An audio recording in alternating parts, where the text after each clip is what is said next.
All right, we can get the party started. We've gotten everybody here today. Welcome to the Gamers Den.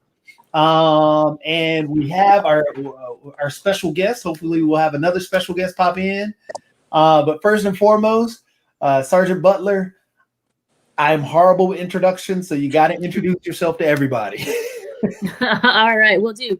So my name is Sergeant Butler. I'm a officer with the Durham Police Department, and I am part of the Police Athletic League that does youth engagement and community outreach on behalf of the police department. And one of the programs that we started back in August was an esports program, which fit well with the state of the pandemic and everybody being locked into their houses. So it allowed us an opportunity to keep engaging with kids. And it's kind of even grown from there. So we've been having a blast with it. Cool. So there has been we're going to try and keep things on a positive note because there's so much negativity that's happening. And I like solutions, and I like, let's move the ball forward and let's keep going down the road because we all have to work together. Yeah. And with everything going on in the world and all the news that's happening,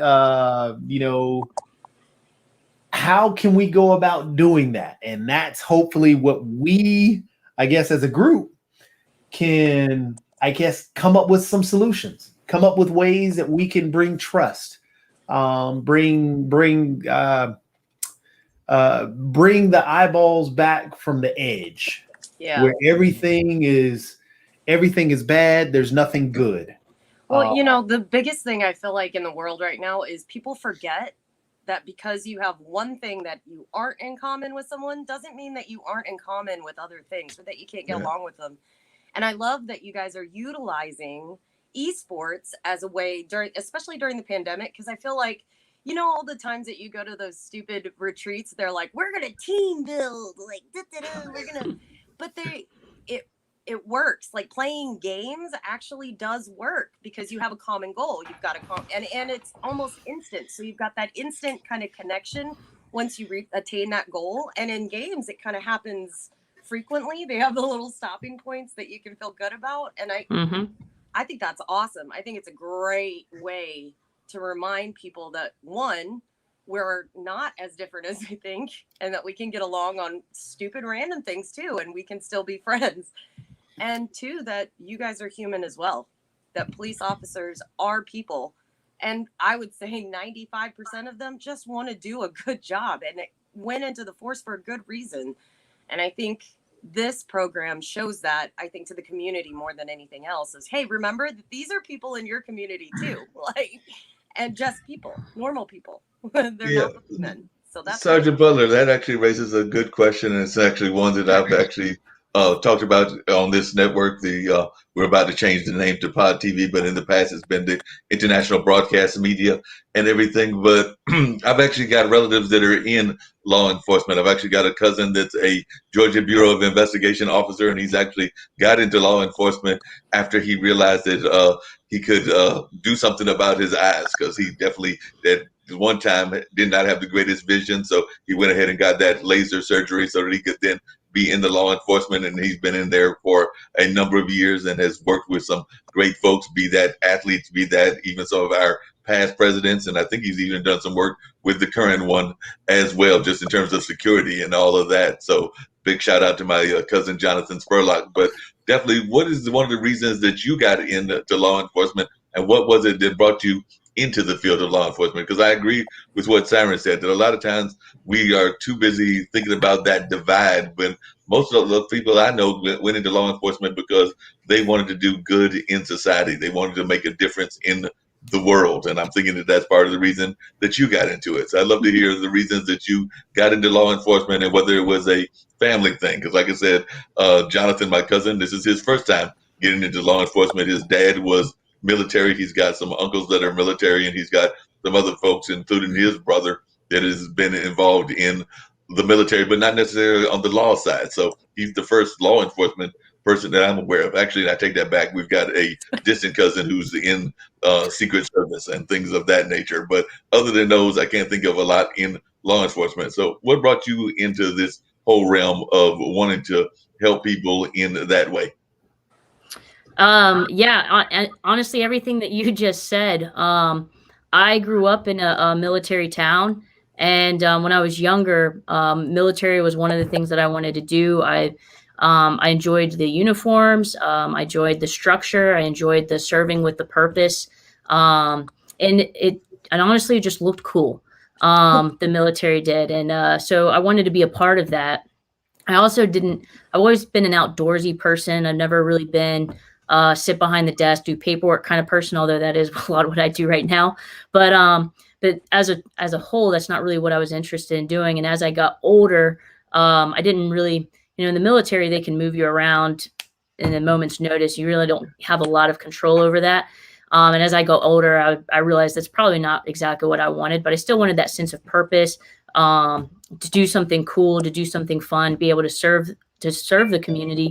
Ever since I was young, I've done community service. I went when I was 16. I went to Honduras on a trip to help really rebuild houses after Hurricane Mitch, and I just kind of felt a calling toward that as I was growing up, and it just continued into college.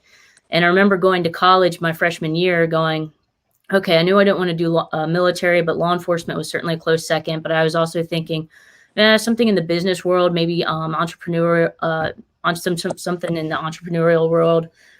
And I was like, okay, I'm going to take an intro to business class, and I'm going to take an intro to criminal justice class, and we'll just see how the cards fall. And I fell asleep in the intro to business class and the intro to CJ class. I mean, I couldn't take my eyes off the professor and just what we were having conversations about.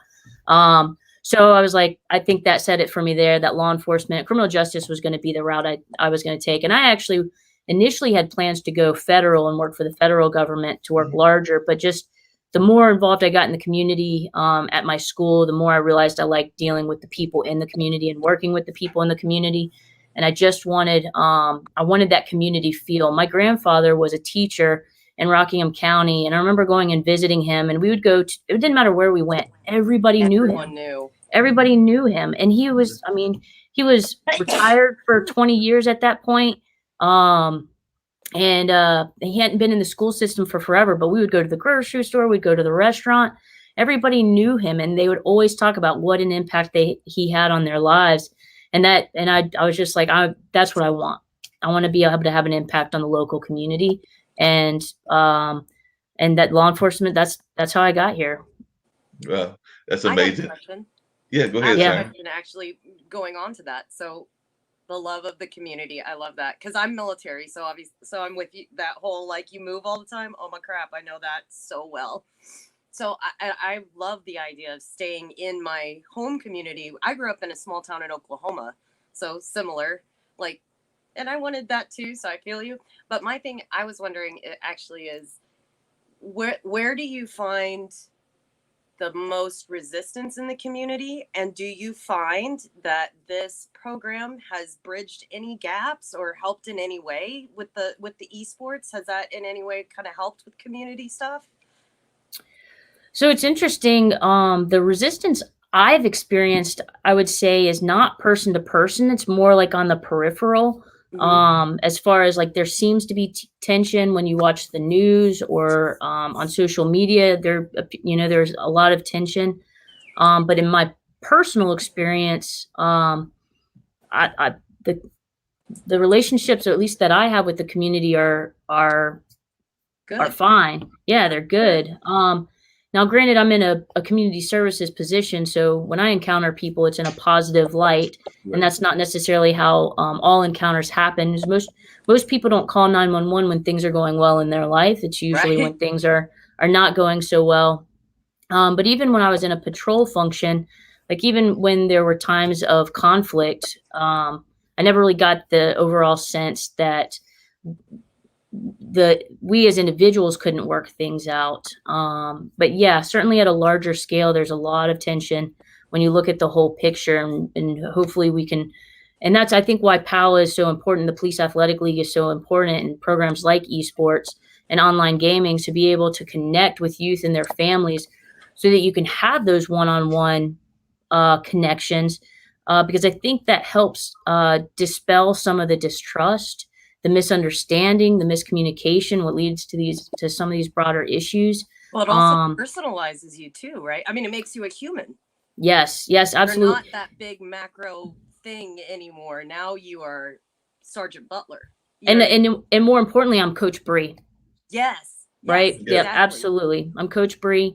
And the people in the community know me, and they trust me. And I've had parents who have had what they perceived as a negative interaction with law enforcement call me and tell me about the encounter and ask me why it happened that way, or was that normal? And in most cases, I have to say, yeah, actually, that is normal, and this is why. And they're like, oh, and they'll tell me, I had no idea. I never saw it from that side of things before. Right. But that conversation never would have happened if they didn't feel like they could trust me and call me and talk to me about it. And they initiate those interactions. I don't seek them out, go and tell me about your experiences.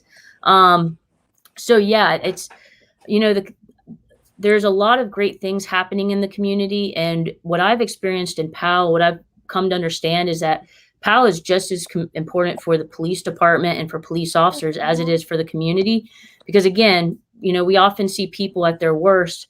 And sometimes we forget that as police officers, we forget that there are good people living and working in the city of Durham and state of North Carolina and in our nation. And so when you have those opportunities to experience those positive interactions, then it makes the job seem more worthwhile too. Because also in our job, we don't often see the outcome. Right. We don't see how things work out. When you're helping a parent through a child custody issue, or if there's a poor relationship and it's not going well, we might take the report. In some cases, we might have to make an arrest, but we don't see how it ends. And so never thought about that. Oh my gosh. So being able to see sometimes that the other side of things it's good for us too.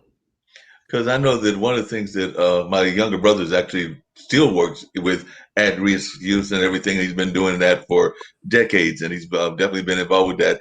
And I know that in his work, he's a big video game person. He loves Call of Duty, and he loves a couple of the other games. And I definitely remember that even when he was working with some of the kids that folks might consider at risk, even some that were involved in gangs, that a lot of times the video games would be kind of that bridge of communication, a way for him to reach them and a way for them to communicate on a level that they both understood and things along those lines. Because unfortunately, in some cases, it didn't always work out that great. Because I do remember, unfortunately, I don't remember the gentleman's name and everything, but I do remember one gentleman that was arrested by Durham law enforcement, and I think was even charged with a murder, if I remember correctly, and everything. And ironically, he had been playing with my brother Malik a couple of days before y'all caught up with him and everything. But definitely, for the most part, he's been able to reach a lot of youth using the power of a video game. So I was just wondering if you could talk a little bit about how you've used, whether it's video games or whether it's the more traditional sports like baseball and basketball, to reach out to people that are in the neighborhood that folks might consider at risk. Yeah, great question. So traditionally, most of our activities have been toward the younger population, so like elementary school ranged. And we just kind of recently started increasing our program for middle school and high school to be able to kind of have those outreach opportunities. So I don't have a lot of stories to really share at this time, because we're still trying to expand to make that opportunity, to make that happen, to be able to do that. Well, maybe what do you want from it then? As it grows, what would you like to see then on that side as you grow? What's your goal? I would like, a lot of times when teens are getting involved with criminal activity, it's they sometimes it includes a dysfunctional family unit. They don't have proper role models. It could be boredom. There's a lot of things going on in an adolescent's mind and body as they're aging up during that time. And if they don't have an outlet to be able to, kind of explore their world in a healthy and safe way, then sometimes they do get led astray, especially if they have some poor role models. So my goal would be for us to be able to be that role model for kids who don't have one, or for the young people who don't have one. And like you said earlier, Siren, as far as having that common ground to be able to connect with, that's key. And video games these days are so important in young people's lives. Everybody plays them. It doesn't matter how young you are or how old you are. Everybody plays video games, and it's an easy way to talk. And there's some of the common ones, Call of Duty, a lot of the sports games, that people connect over. Even with younger people and playing Roblox or Minecraft or Rocket League. And I mean, there's just all these ways that you can connect and have that opportunity. And my thing is, I want a child or a young person to come to one of our programs and feel welcome. And if we can provide an activity where they are interested in the activity, they feel safe, they feel included, and they feel like they have a voice, then we've done our job. And whether that's a sport, whether it's online gaming, whether it's going bowling or taking a field trip or just generally hanging out watching a movie together, that's what we want to provide. And hopefully that will help a young person stay out of or be removed from a situation in which they would get caught up in criminal activity. Sometimes they don't intend to be there. It's wrong place, wrong time. And they're with a group of people maybe that are getting ready to do something, and they get caught up in the moment. And at that point, it's like sometimes it's too late. So hopefully we can give them an outlet where they want to be, as opposed to where they end up. Right.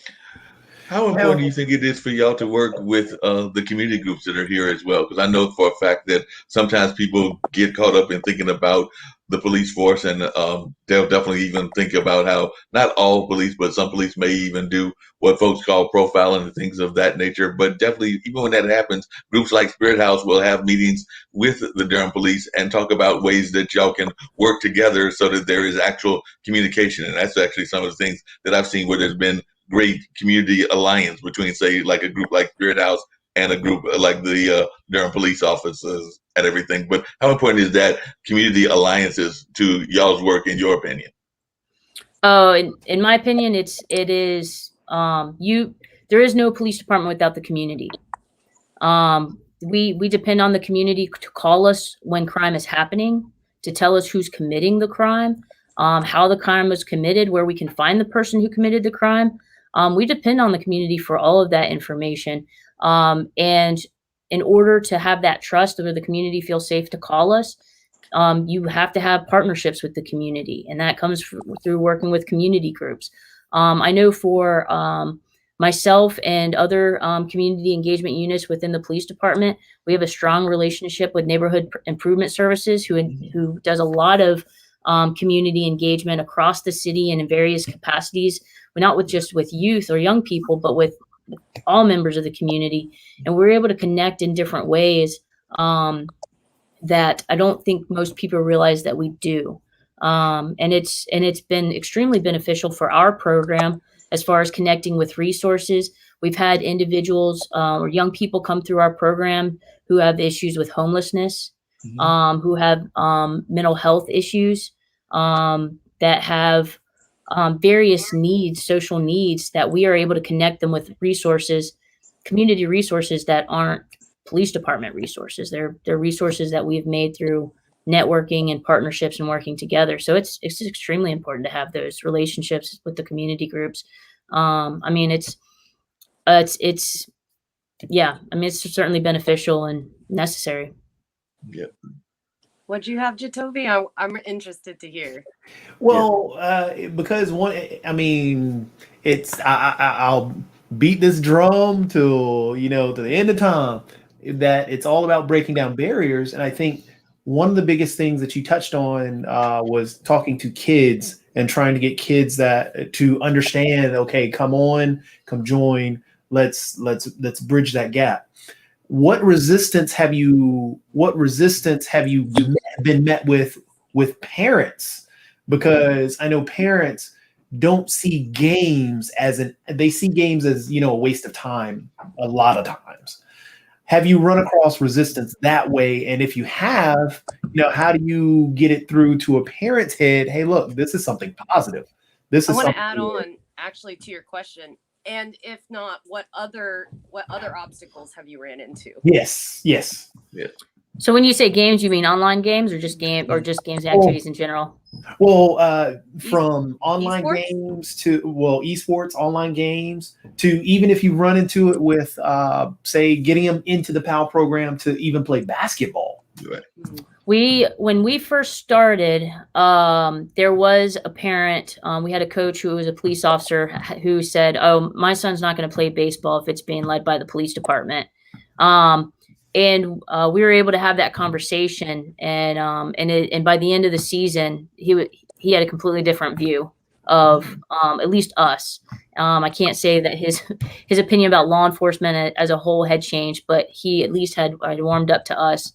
And his son continued playing baseball with him or with us for that year. Now that was when we first started, which is about 10 years ago. So it's been some time.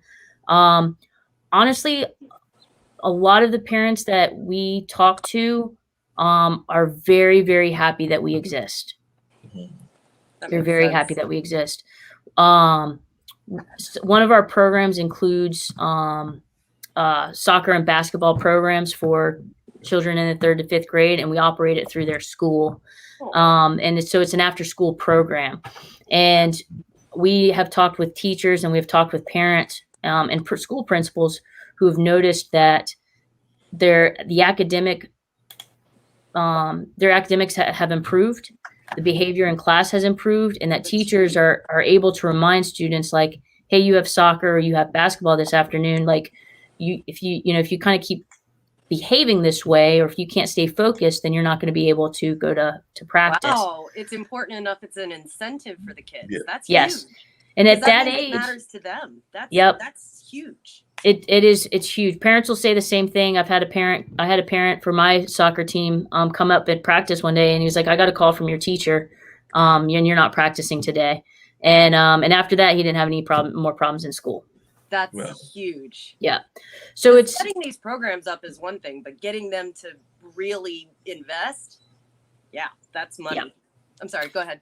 No, you're fine. It's but yeah, the resistance, most parents most of the parents love that we exist, because either they can't afford recreation programs or some of the other stuff that's being offered at their age level, or it doesn't work with the time that they work. So that after school model is perfect. Very, very important, because they can just stay there at the school. We come to the school, and then 4:30, 5 o'clock, when a parent's normally getting off of work, or somebody at least in the family is getting off of work, they can come and pick them up. So it's a win-win for a lot of people.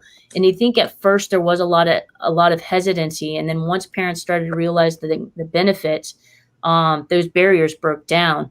I will say a place where we meet resistance is not necessarily amongst people, but it's access to resources. That's what I was about to ask. I was definitely about to ask that. And we have parents who, are working so much that they have difficulty getting to and from an event to be able to drop off.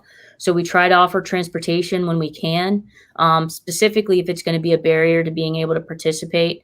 Sometimes what we run into is that we find kids don't have the proper equipment. We had a track program. We had a track program a couple years ago, and the fastest kid out there, his shoes were falling off of his feet. Like that's how old and how old they were. And it's and actually one of our officers noticed, and they went and bought the kid a pair of shoes and took it to him so that he would have something.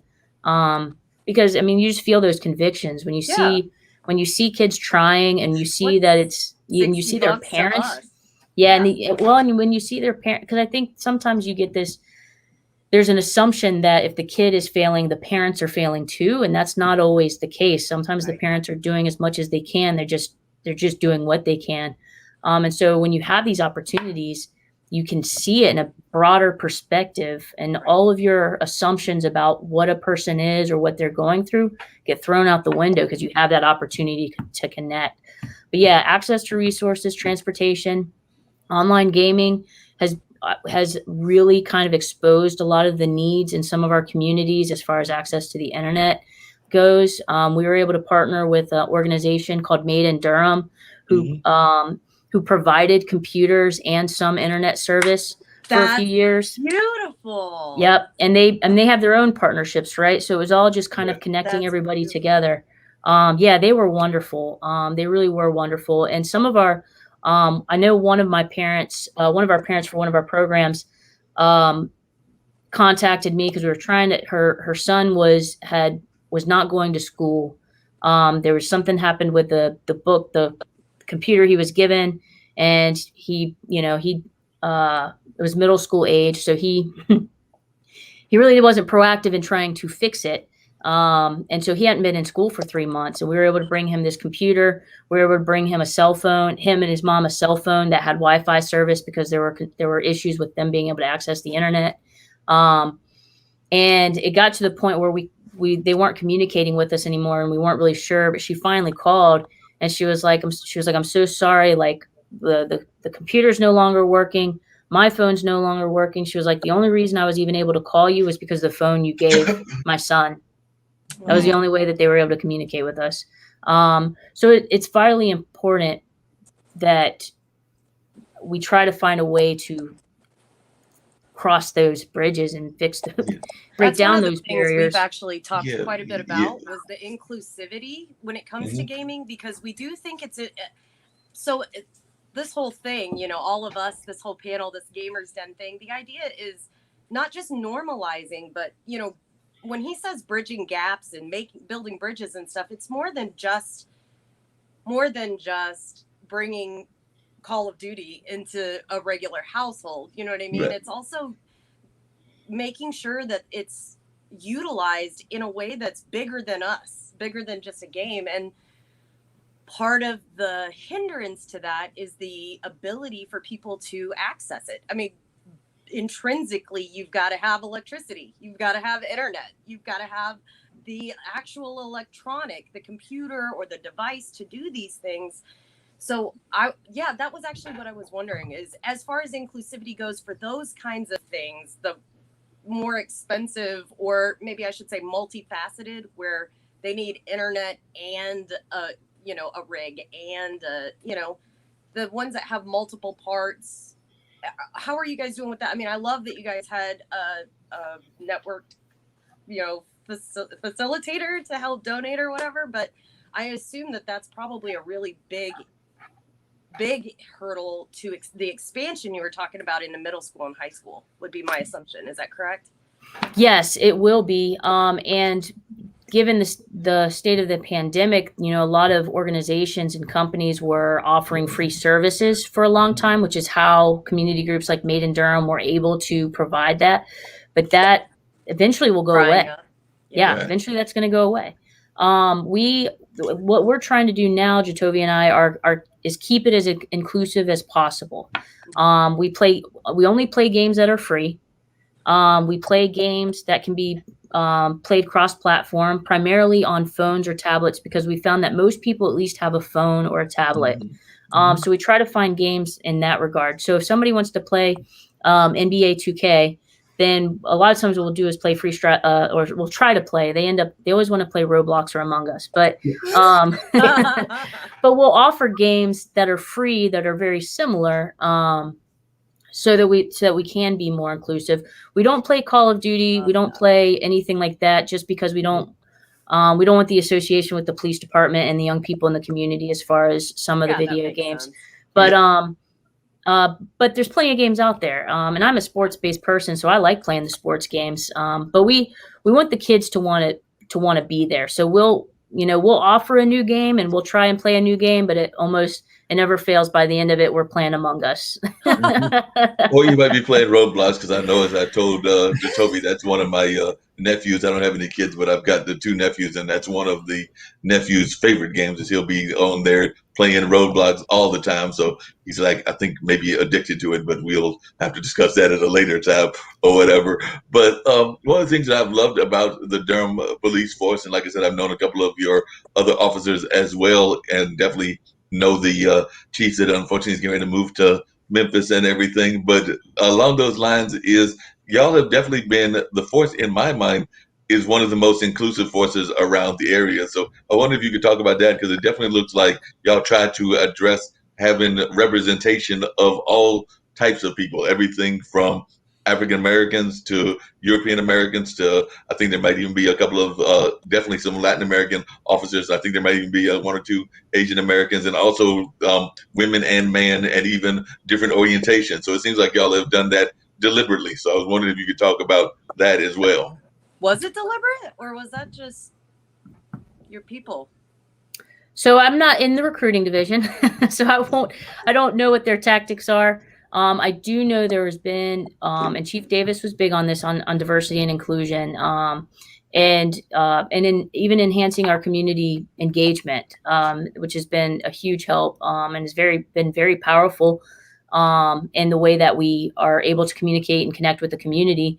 I will say, I think it helps that Durham is a diverse place to begin with. That's what I was thinking. And that Duke University, and having North Carolina Central here pulls people from diverse backgrounds to the community. Having RTP right in our backyard brings people to the community.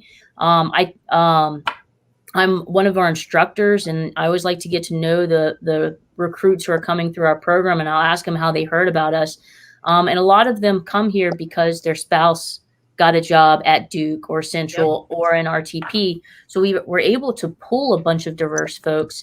But I think it's extremely important that they get hired, right? Like that they want to work here, and that we're able to hire them, and that they feel comfortable working here because they see that it's a diverse place. So yeah, I think I certainly know we've been proactive. Chief Davis was the catalyst in bringing on the LGBTQ plus liaison officer, the Hispanic liaison officer, getting the community engagement units who work in our housing communities up and running.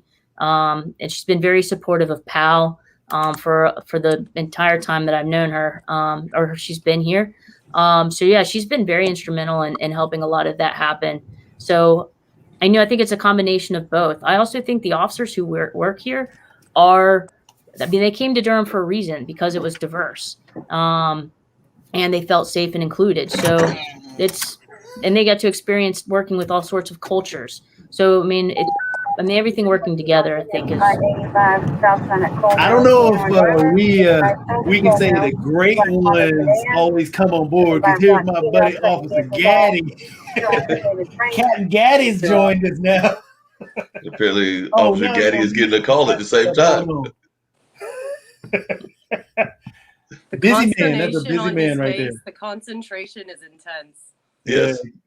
That is one busy dude. Oh, he and I will go and play golf every once in a while. He thinks he's good at golf. I know he can hear me. So he thinks he's good at golf. I can hear you now. I can hear you now. Hey, look, I'm sitting here trying to figure out this whole thing as I'm driving. Finally, I'm pulled over, as you can see. And apparently, my earpieces had my sound in my microphone. and I got your text. Hey, Butler, for what it's worth, Jovi thinks you should get a raise. Yeah.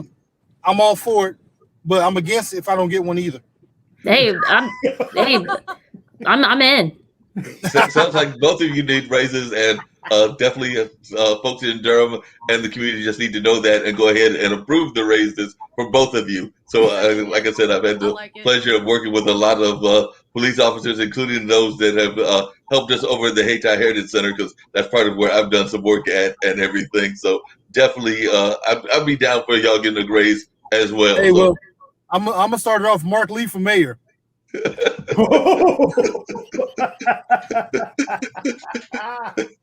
That could be real troublesome and everything, but I appreciate it. How's everybody doing? I apologize for getting on late. I'm running between places, and so no problem. And say hello. Actually, I was actually going to ask Officer Butler a question, but it's a question that because I tried to find a little bit about her background, but it's a question that you probably can answer as well, which is actually going to be about the images that folks have of TV, images people have of police in general. Because I know a lot of times, there was a long time that people would think of the police as characters, because they see the TV characters like the ones on Barnaby Jones, and I'm dating myself and everything, and definitely Andy Griffin and things of that nature.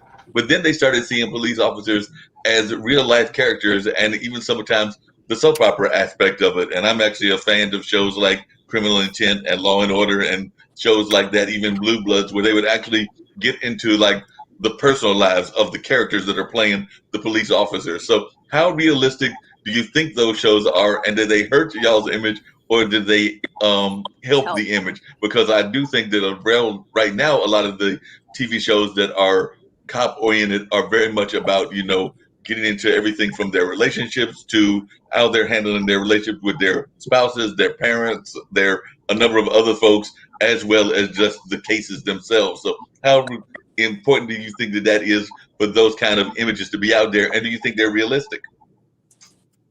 You want me to get it, Bree, or you? I'll let you start. Well, you know what I'll tell you, and you know, you dated both of us when you said Barnaby Jones for what it's worth. Thank you, I appreciate it. But you know, growing up, one of the things I think that's what inspired me to be a police officer, because I watched shows like Barnaby Jones.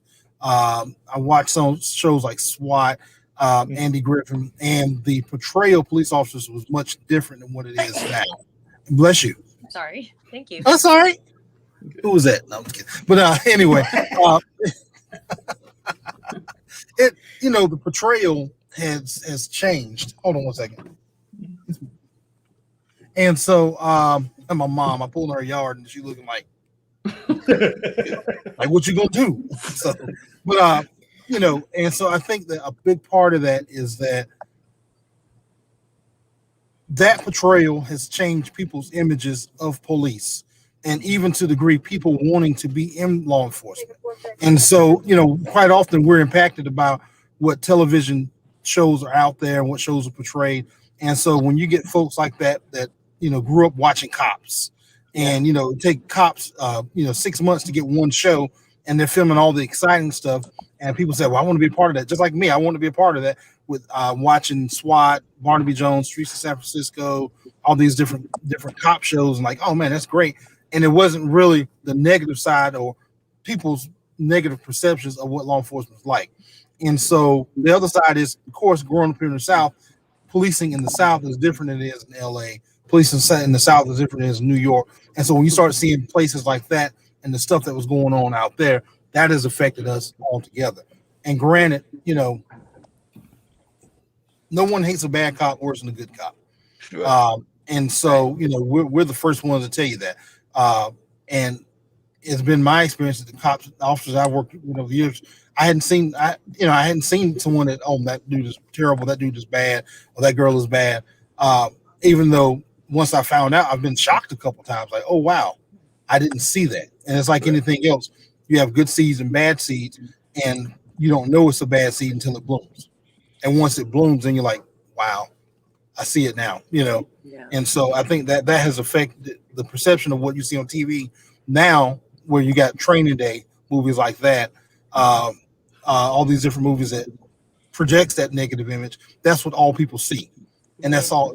If you flood the market with that, that's all you get. And that's every cop that you see or every officer that you see, that's who they are. That's he like that guy from Training Day. I can't tell you how many times I've heard that. I'm nowhere close to that.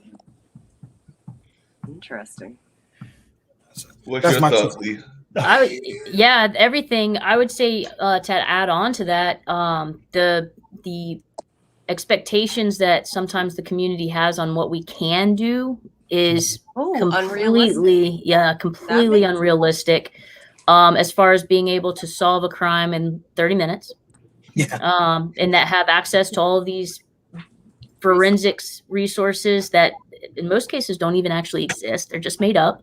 Right. I had a guy one time, this was years ago, his wheel fell off as he was driving down the interstate, and he wanted me to fingerprint the lug nuts because he thought someone was trying to kill him. And I'm like, we can't, like, it's not that I can't fingerprint lug nuts, but it's the surface of what you're fingerprinting. I mean, all that plays a factor in whether you can actually get fingerprints or not. Mm-hmm. So then I asked him if he had just had work done on his vehicle, and that maybe that they just didn't tighten the lug nuts tight enough. And of course he had, but he was adamant that somebody was trying to kill him, and were able to take off the lug nuts with their bare hands so that there would be fingerprints on it. But So like sometimes the TV shows will create these negative, or not negative, but these unrealistic expectations of what we can do, and what we can't do, and even to a certain extent what our legal authority is in being able to do things. And they don't understand why we can't make an arrest or why we can't force someone to leave, because in the TV shows I wonder about that all the time. Like how, because I feel like a lot of those things too that they talk about on the TV shows are either county or state regulated, and they say it like it's a legal fact for everybody. I mean, do you guys run into that all the time where people are like spouting shit at you that is definitely from a TV show? Yeah, or it's just random bits of things that they've heard from various places. Yeah. I mean, you bring up a good point. I mean, we have city, county, state officials, and we all have different legal authorities. We all have different jurisdictions. It could be subject matter jurisdiction. It could be geographical jurisdiction. There's all these little nuances that people sometimes don't think about. And sometimes the TV shows don't do us any favors there. But you know what's cool is our police department has something called a Citizens Police Academy, where adults can come through and they can experience, they get to learn what it is to be a police officer. We do simulations. There's some like classroom kind of stuff where we're kind of teaching the background of and what things are. But a lot of it's simulation, and it's like, oh, I didn't know you had to make these decisions this quickly, and all the legal implications that are running through your mind as the situation is unfolding. And you have to make a quick decision sometimes. So we have that. We also have. I was going to say those decisions can be very impactful and everything, because one of the things that I know, as I was telling, I'll mention it to Gaddy as well. I have a cousin who's a GBI officer, and I remember that when a couple of those cases of folks that were killed by law enforcement happened and everything, he then asked me, about the whole law enforcement training and about how some of those decisions have to be made very quickly, and definitely surprises people, some of the decisions that y'all make and everything.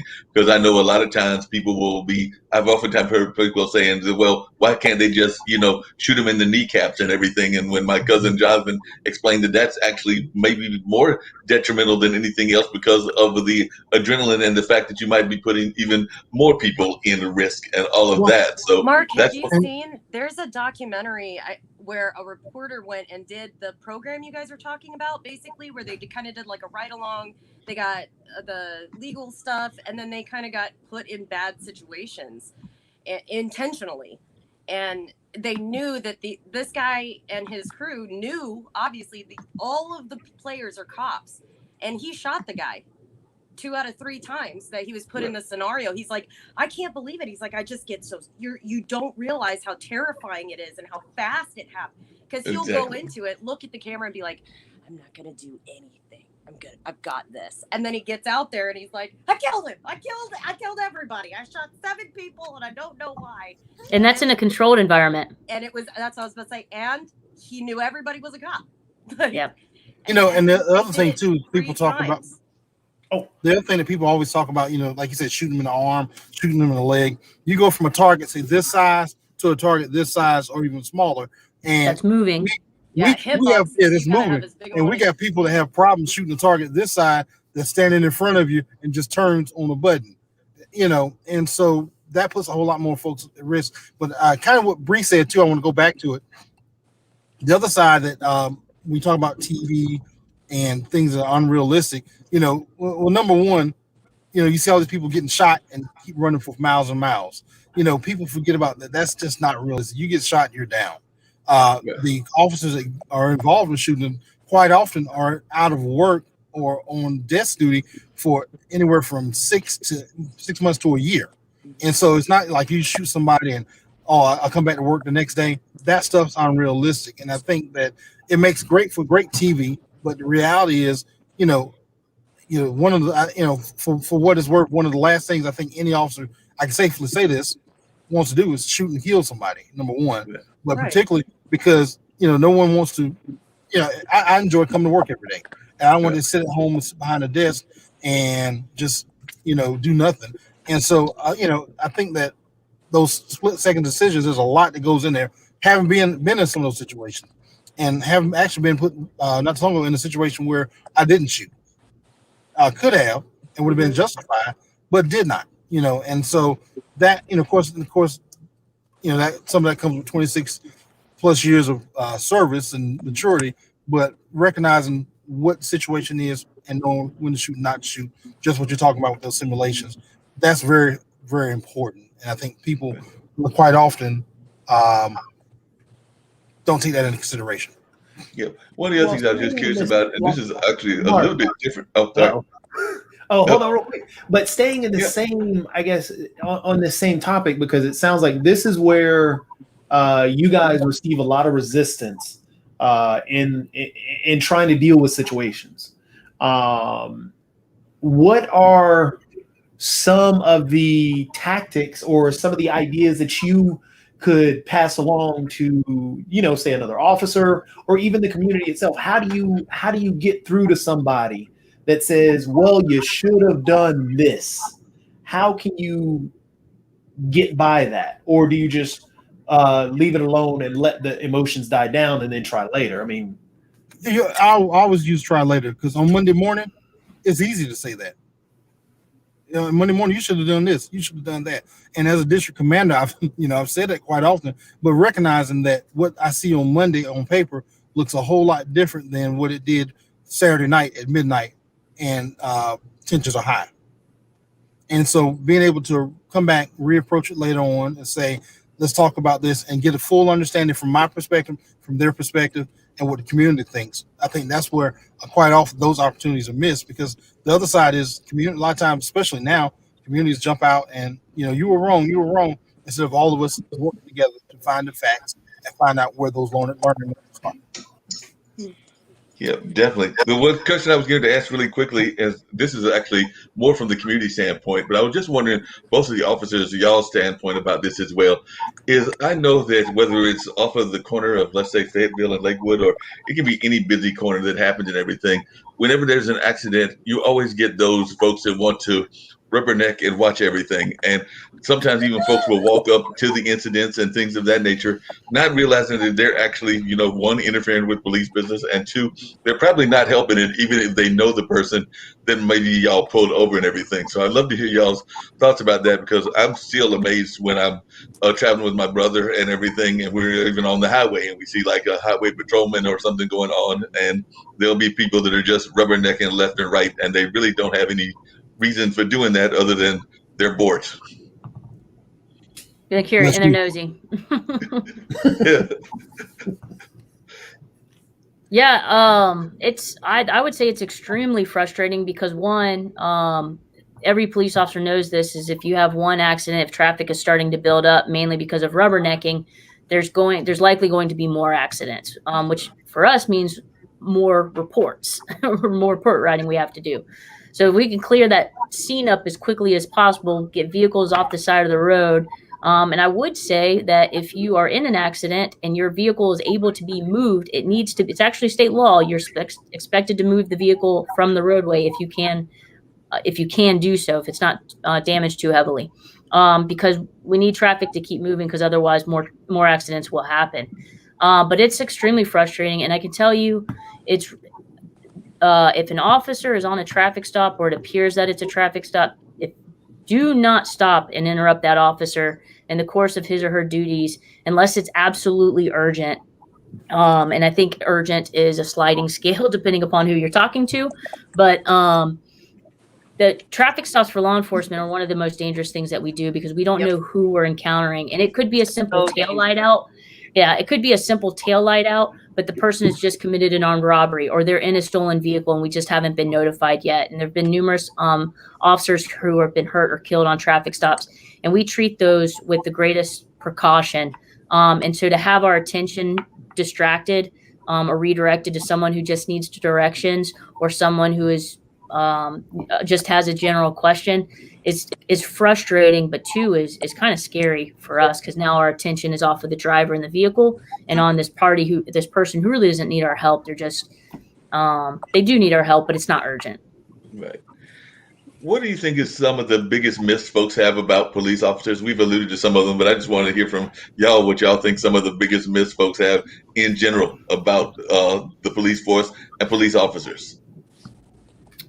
I would say some of the myths or preconceived notions is that that we can handle any situation perfectly all the time.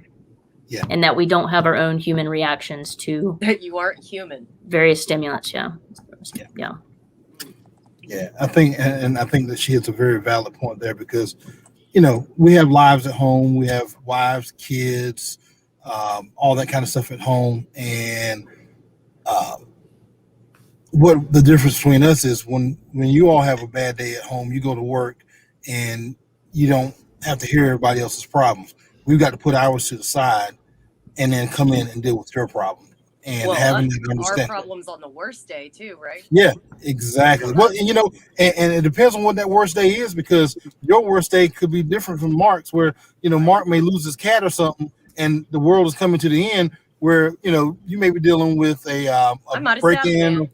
Yeah, exactly. And so everybody's worst is their worst. And that's why I try to tell my citizens. I have a lady right now in my district. She's complaining about a box truck that parks outside her house. And she held me for a 35-minute conversation the other day to tell me about this box truck that she sent me video on. She sent me emails, It's pictures. big in her world. Yes, Her world is exactly. little. 35 minutes big.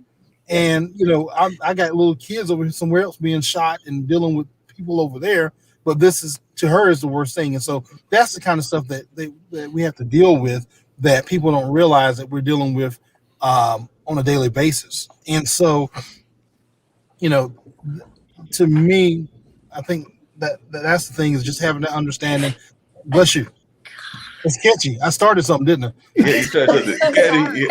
Gaddy, you bring up a good point, and I'd love to hear your thoughts about this as well, which is now everybody's got a phone, everybody's got a camera on their phone, and everybody thinks that they're going to be, catch the next witness to either y'all's missteps or even the criminal elements missteps as well. What are your thoughts about that? Because social media is a wonderful thing, but now everybody in their mind thinks that they are a news reporter and a police officer and a number of other jobs that they may think that they have as well. So I just wondering your thoughts about that, because now it seems like everybody wants to use that access to solve the crime. Does it affect does it affect your job? And if it has, how? Right. Well, you know what? For me, and the way my career is going, I've always had some sort of video device, whether it's an in-car camera or I had a video mic at one time that recorded. And so, social media and phones and stuff has changed the world. This is the world that we live in. We have to recognize now that, everybody's being watched at every point in time, whether it's stationary traffic cameras or Ring doorbell cameras in neighborhoods. There's a camera somewhere. Right. And so having that recognition in mind, for me, I think that at the end of the day, it actually helps tell the story in ways that we wouldn't believe or know or even realize that it's going to be told. And so does it make it better? It just depends on the cases, the scenario. Does it make it worse? Same thing. For me personally, I've always enjoyed video cameras, because I can tell you hands down, a video camera has saved me more times than it has ever have or ever will hurt me. And I think that especially what we do now, it's very important that we have that video evidence where you're able to see, because one of the favorite things I used to see when we got tasers that had cameras on them was to show the guy that's butt naked and greasy fighting you Friday night. He comes to court and his hair is combed and he's in a 3-piece suit with a bow tie, or you know what I'm saying, and looking all good and saying, "Oh, I'm the world's best citizen." Where when I had to fight you that night, you weren't. Right. And so for me, that's what the camera does, and it takes you to that moment, and where those moments early on in my career wasn't necessarily available, they're available now.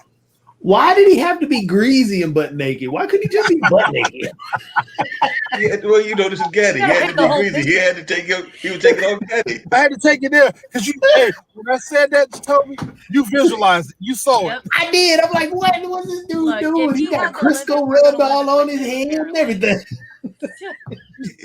Well, we did have a wrestler on this show, so he might have to go take on our wrestler friend on one of the shows and everything. We might find that gentleman and see what could go on in that case. Gaddy, I'm just curious, and this is me asking the question. You said you pulled up into your mom's yard and everything. Do you ever have any cases where you pull up into relatives' yards, and they're worried that you're there to get them and everything because you are a member of law enforcement. I don't think that your mom is worried, but I'm wondering about maybe like some cousins and things of that nature when you pull up into that legal vehicle and everything. Valid. When I pull up in my house, my 18-year-old son is worried. So everybody was worried about me. As a matter of fact, he was driving one day, and I have Life 360 on his phone. So when he walked in the house, I was sitting in front of me and I had my citation book from where I said, "I'm going to write your ticket for the speeding you were just doing." So You're the worst. it's not. It's fun. That's the You know, worst. yeah, hey, whatever it takes, you know, to get his attention. But you know, I think all my friends are family because, like, I'm one of those people. If I know you and I see you, I may blue light you and hit the horn just to get your attention and scare you. So everybody worries about that with me. So actually, in that vein, I have a random one. So when I was growing up, I remember thinking that police officers, like you guys were talking about, like straight up like Mayberry. You know what I mean? They're gonna hold my hand. They're gonna walk the old lady across the street. You know what I mean? They're gonna break up the two kids fighting on the block and say, "Go home, shake hands."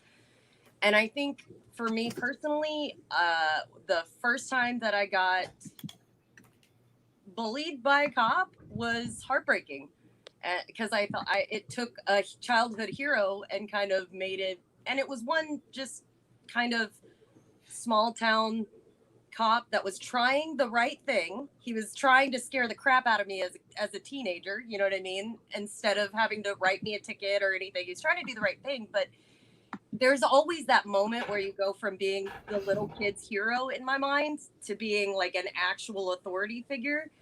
Do you ever see that? Do you find that? And do you guys ever try to skate that kind of, you know, where you don't cross into like the man as opposed to, do you know what I mean? I don't know if I'm explaining myself. Try to humanize it, basically. Yeah, exactly. Is that something you guys come into contact with often, where there's like a kind of a, do people ever seem disenchanted? Maybe that's a better way to put it, where they don't have patience or care for you as a person because you're in the uniform when you pull up and they're like, "Oh, whoa," you know? That's my ex-wife. Or I could add to that, to put a flip side to that, do you get the ones that are, you know, looking, say, attractive as Siren does to try to get the flirtation going? And I'm sure the same could even happen with the guys as well. Yeah. Bree, you want it? Or I mean, I would say that every police officer is human and they have their own weaknesses in one way or another. And sometimes that can include communication skills. And, you know, it's hard to just kind of paint one picture because circumstances are so different. I know I had an officer a couple years ago get complained on because I think it was either a breaking and entering or a larceny of some sort, but it was a relatively minor property crime. But the person was complaining because he wasn't caring enough and or he wasn't compassionate enough.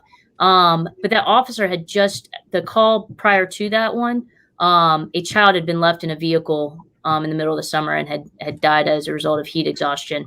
Wow. And so he was in a... He's a bit off. Yeah. He's a bit off.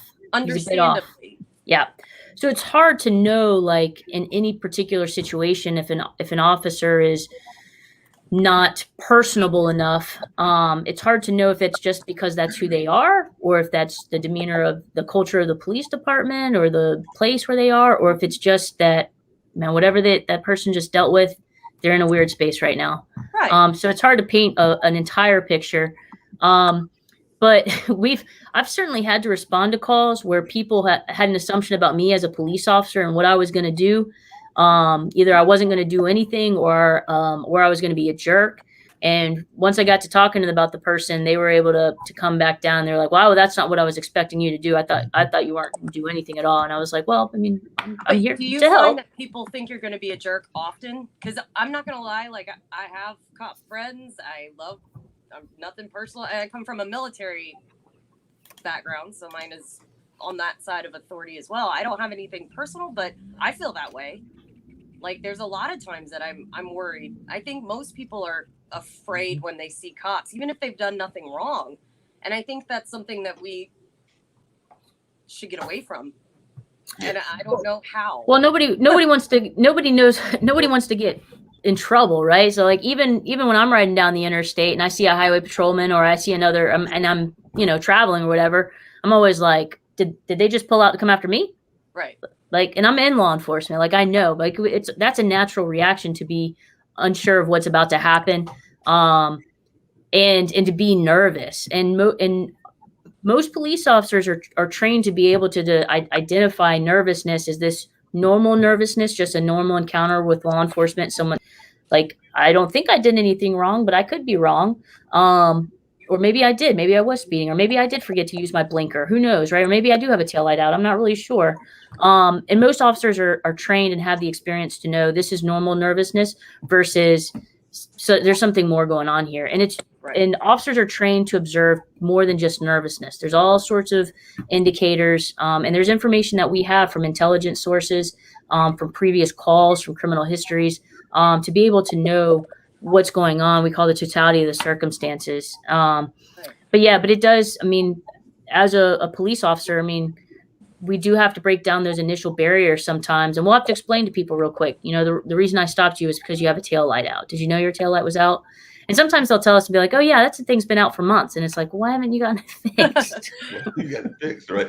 Gaddy, is there any times that you're worried about, like, what I call police officers in those group settings? Because I am one of those folks, and many folks know that travel around by mass transit. And I know that sometimes the officers have to come on those buses, and then you're not just dealing with whoever you've got to pull off the bus, but you're having to deal with, say, 40 was less now because of coronavirus, but in the past it might have been 50 or 60 folks that all want to give you their opinion about what you're doing while you're just trying to take off a negative force on the bus. But I was just wondering how you deal with that and the ways that you handle that.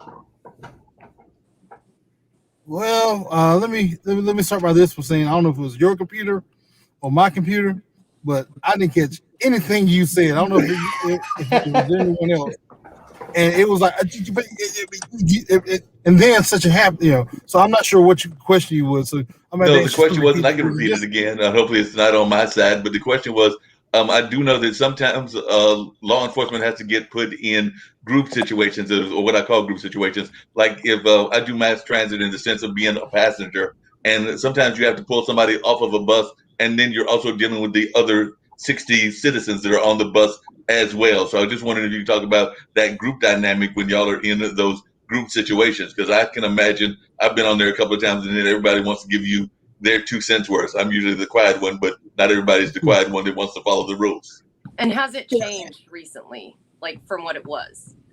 Yeah, no. So and I've actually been in those situations, and I think hell at the ballpark, we're working the ballpark, and there's 10,000 fans and 7 officers. Yeah. And so having been in those situations, my thing is, if it's 2 of us, one of us is dealing with the situation, the other one's watching the crowd around us and being able to communicate with that person, but also having the ability to show them that I'm confident in what I'm doing, and that they say, okay, well, you know what, this guy knows what he's doing, this lady knows what she's doing, and them respecting that. And you can say what you want to and interfere, that's fine, but as long as you don't interfere to the degree where you're going to cause a total distraction and interfere and keep us from doing what we do. And so being in those situations, it's nervous, but at the end of the day, it's something that I haven't had any problems with, because people know who I am, and by the time I talk to them and they realize, okay, this guy's know what he's doing, let me step back, or even addressing their specific concern in a manner that they recognize, okay, let me back off. And so, that hasn't been a problem for me at all. Okay, that makes sense. Jacoby, I'm going to turn it back over to you and everything. By the way, if Gaddy's right and I get to be mayor, I want you to be the police chief. So you're going to be the police chief, just going to take over for the other folks. No. That's Gaddy's position. He needs to go ahead and take that police chief. That's where he needs to go next. What's interesting to me, this is just totally random. My brain just made this association. To me, everything I hear today is about perspective or maybe what I Perception.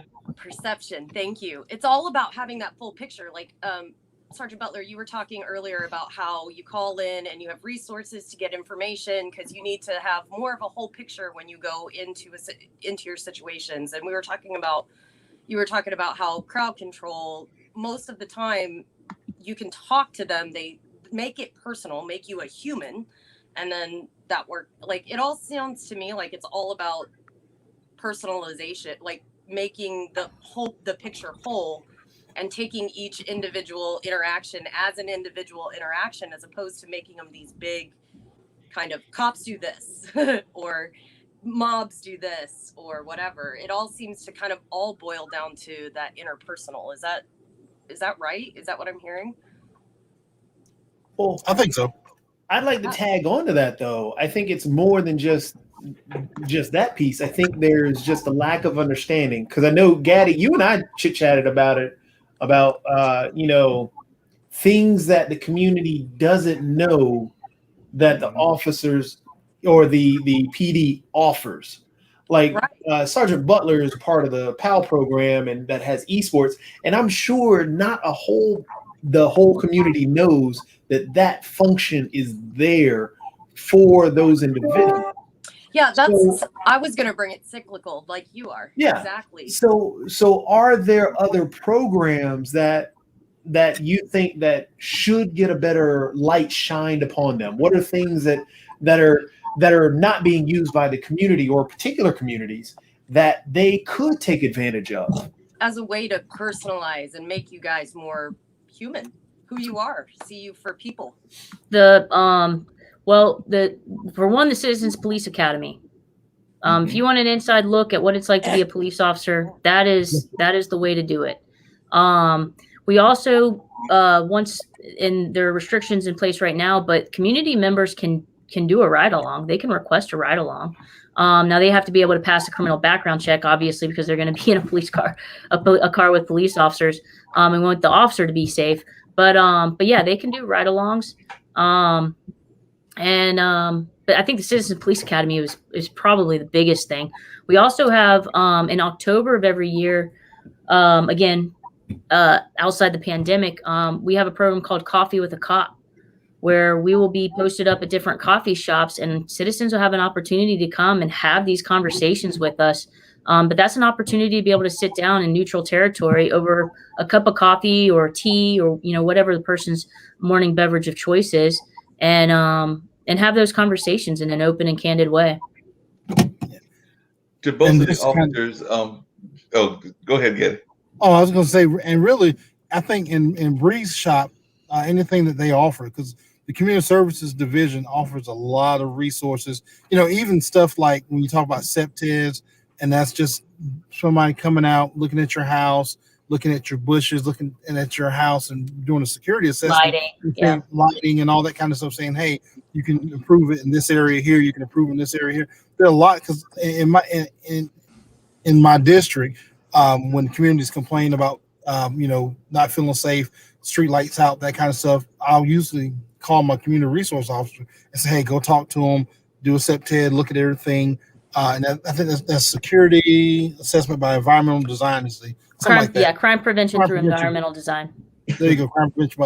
There you go, and that's what a septed is. And so, having that ability to use those resources, and I'll say this: I think that a lot of the things that we do, we put it out, but we don't put it out enough, and we don't put it out on a regular basis. And that's so I think when it comes to that, a lot of times we're our worst enemies. So, just like yesterday, we had a virtual victim crime victims week a month, and we had a virtual a Zoom meeting with about 30. It was 37 invitees. About 20 of them showed up and just talked about our cold case unit and as far as sexual assaults and all that kind of stuff and the things that we do with that. And so there are a lot of things that we do that we put out, but the community doesn't grasp it, and really, unless it's something negative, the media doesn't push it. That's to me that's something the media should be pushing. Hey, Durham Police has got this going on. You can sign up right here. Here's the link, and so that you all will know. That's what I And was thinking. There's no Yeah. centralized, one source or centralized source where people get information about their community anymore. Yeah. Now, some people use Facebook, some people use Instagram, some people, Right. I haven't seen my local Times in maybe ever. So, I mean, yeah, I can imagine how hard Yeah. that would be But to get info out. And it's We do hard a to lot. keep track of the new social media. I mean, it's Yeah. hard to keep track of Right. what the next best thing is. Yeah, Right. there's always new things, and there's always like things that were very popular for a minute, and then they don't get this kind of response media-wise that they used to. Because I remember, if you're talking about like domestic violence, there was that whole night out kind of event that would go on, and I don't see that getting as much um, publicity as it did when it first came out. Even on the national side, I don't see as much of the publicity as we used to see with the national nights out. But it seems like it's kind of faded, and part of that is probably because of the pandemic and everything. Yeah. One of the things I was going to ask both of y'all, and it actually comes back to the network that we have here. There's a gentleman that we have here from, he lives in Canada, but he's originally from Russia, named Sasha Star, and he's a chess champion and everything. But ever since the whole thing has come out with the different cases around the nation with police, he's been very much hyping on the fact that we just need to respect our law enforcement. And that's one of the things he talks about all the time, is that we don't do enough of that we don't, like if you're pulled over, don't try to argue, don't try to do any of those other kind of things that people will try to do, but just kind of like, obey the laws and obey what the directions that you're getting are and all of that. So is that something that y'all even try to do in terms of community outsources and community reaching? Do y'all try to teach people what they should do if they're pulled over, and what kind of sources are there that's done through? Because like I said, I mentioned to the other officer earlier, Gaddy, about the fact that I know Spirit House used to have some seminars around that, about if you're pulled over, don't argue, don't try to do this or that. But are there enough of those, and should there be more of those? Well, and one of the groups I belong to is NOBLE, the National Organization of Black Law Enforcement Executives. And we actually have a program that we teach to younger kids about being pulled over. Of course, this is pre-pandemic, and the things that you should do and what it looks like, and actually give them a chance to be the person being pulled over and the officer dealing with the situation. And so there's a lot of people and that we put out information. The other thing that we really do is encourage folks, on the side of the road, and we tell them this, on the side of the road is not the time to have the trial. If you're going to get a ticket, you're going to get a ticket. Deal with it in court. And I tell this because of my own personal experience. And I can't remember if I told you about this. But a while ago, I was leaving a local, I was one county over from Durham, and I was leaving, and I have a 2009 Dodge, and a Charger. I love it. It's my baby. I treat it better than my kids someday. But anyway, some days you talking about all days. But I was just crossing on the railroad tracks, and I meet a police car, and he turns around and stops me. I asked him what he stopped me for. I said, "You were speeding." I said, "Dude, I just came on the railroad tracks. I don't hit him hard. I know I wasn't speeding." So we go back and forth. I said, "That's fine." I said, "Well, before you go any further, I show him my police ID. Mm-hmm. I said, I'm a police officer from a neighboring jurisdiction, as you see. I have my weapon in the car." He pauses and he kind of takes a step back. And so he walks back to his car, and then he comes back and he says, I need for you to step out the car. I'm like, "Why?" He says, "Because I need to retrieve your weapon." "Why?" "I'm a law enforcement officer like you." He says, "Sir, I need for you to retrieve your weapon." Now, at that point, I had to make a decision: argue with him about it, or comply and see what happens next, and then take it to the next level. At that moment, I said, "No problem." I stepped out the car. He went in there. He retrieved my weapon, took it back to his car, comes back, unloads it, puts it in the trunk of my car, and doesn't write me a ticket. He treated me and I was a lieutenant then, as a ranking officer from a neighboring jurisdiction like that. If he's treating me like that, how is it he's treating folks that don't have all that I do and offer? And so I take that experience and tell people, I chose to deal with it the next day because I called his boss, eventually talked to his chief. Now, granted, they probably didn't do anything to him, but my whole point of it is that if he's treating me like that, how is he treating your citizens? And that's the stuff that we have to deal with.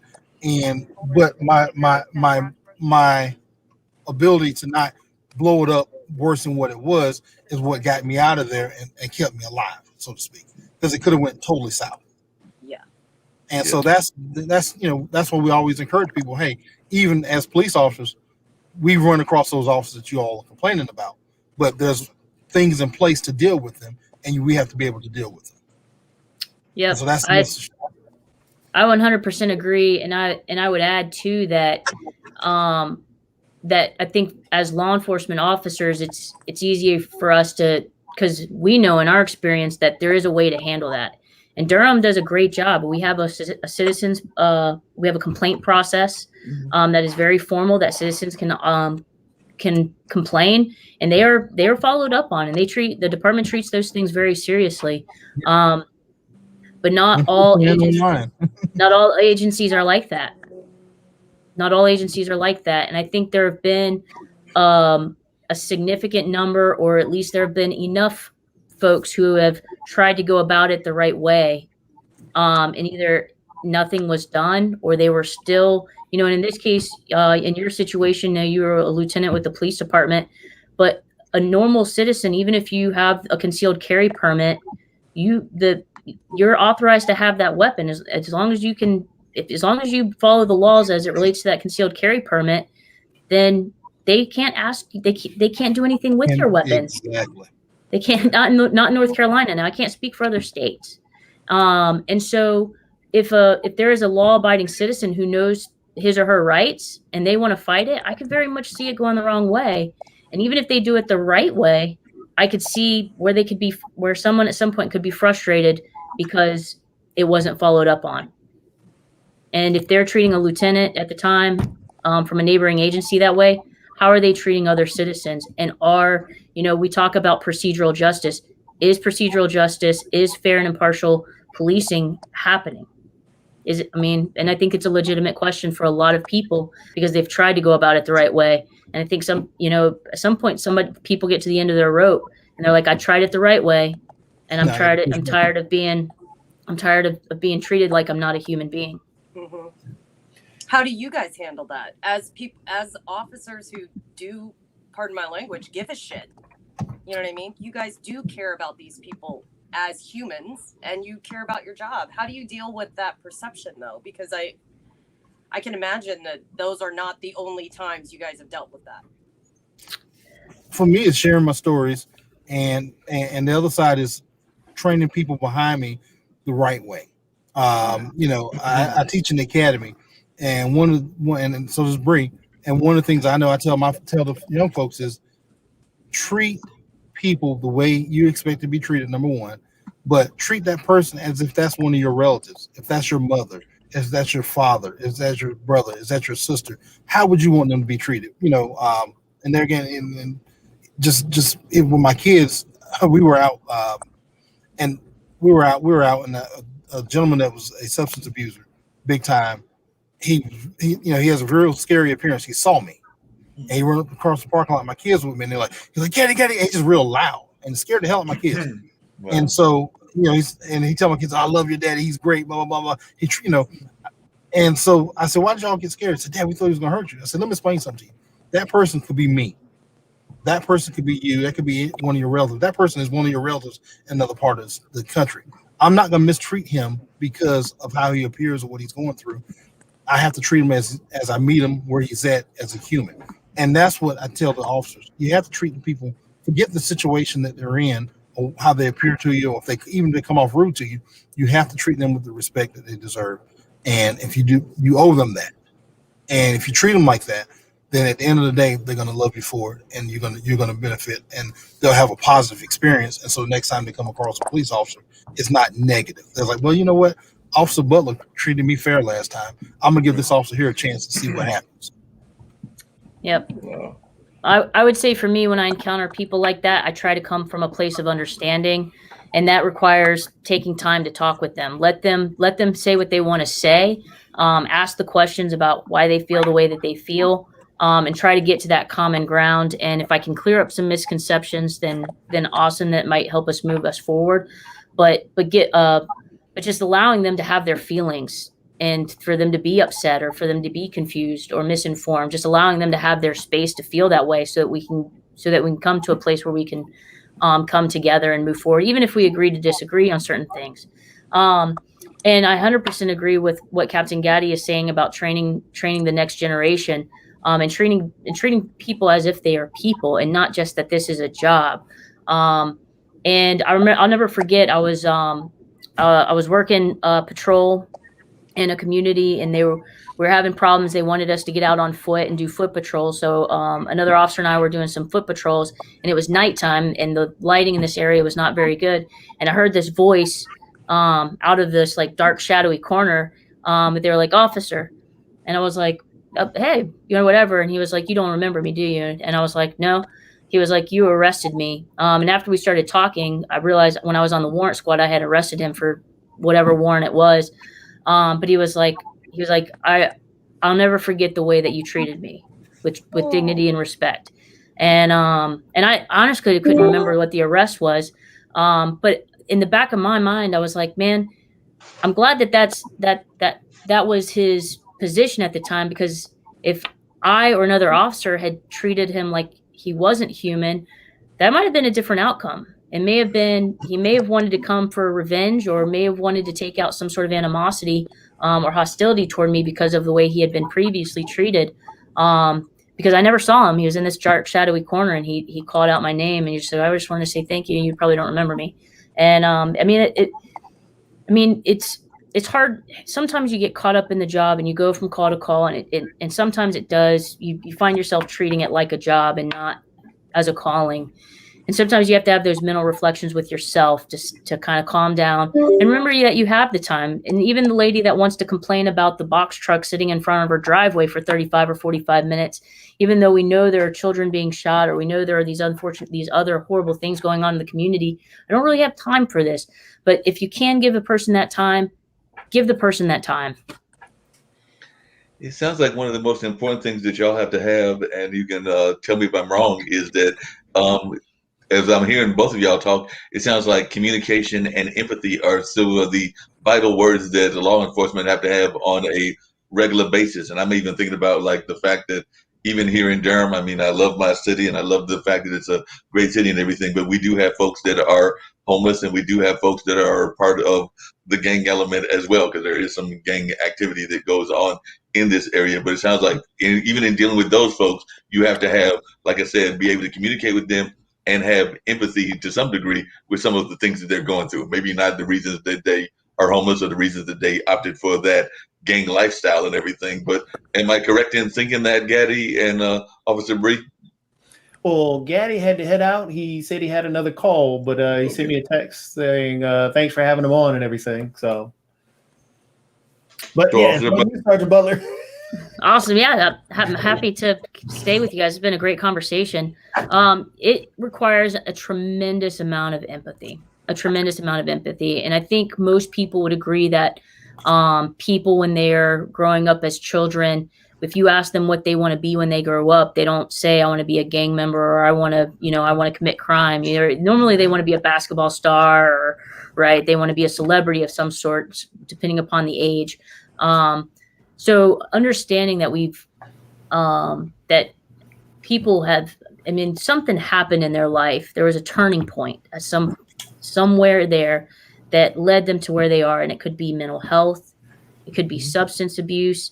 It could be lack of resources, and having those proper role models. And then some people are just one bad decision away from completely changing their world. And I'll never forget, I actually play this interview when I teach in the academy. I had an interview with a young man who had committed an armed robbery, and we were trying to determine if he was actually the one who had done it, because he was saying two other guys had done it, but all the evidence was kind of pointing toward him. And but there was a fair amount of uncertainty that we wanted to clear up. And we talked with him for like 3 or 4 hours. Now, granted, I was in investigations. I had the time to talk with him. Not all patrol officers have that time to have those conversations, but we talked with him for about 3 or 4 hours. And he eventually confessed. And there's a moment in the interview where he, you can feel the energy where he's like the weight of the world has like finally lifted off of his shoulders because he had the opportunity to tell us what happened. But he says, I should have just listened to my mom. Oh.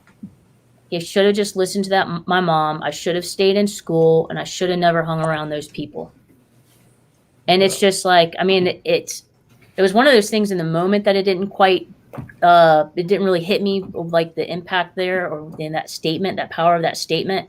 But when I go back and play it, for the Academy, it hits me every time.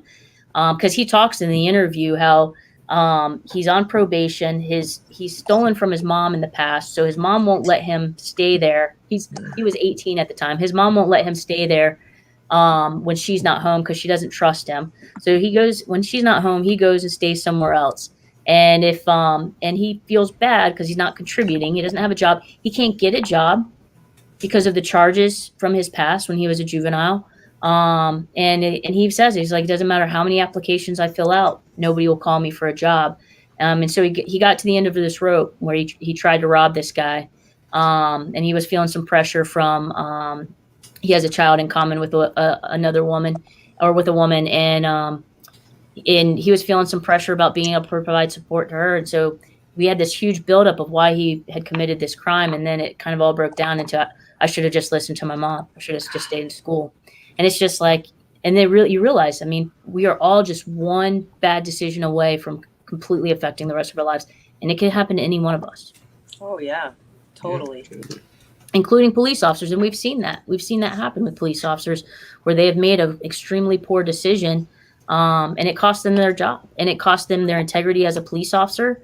And it affects the police agency. And it affects the profession. No. Sorry, I didn't mean to bring down the.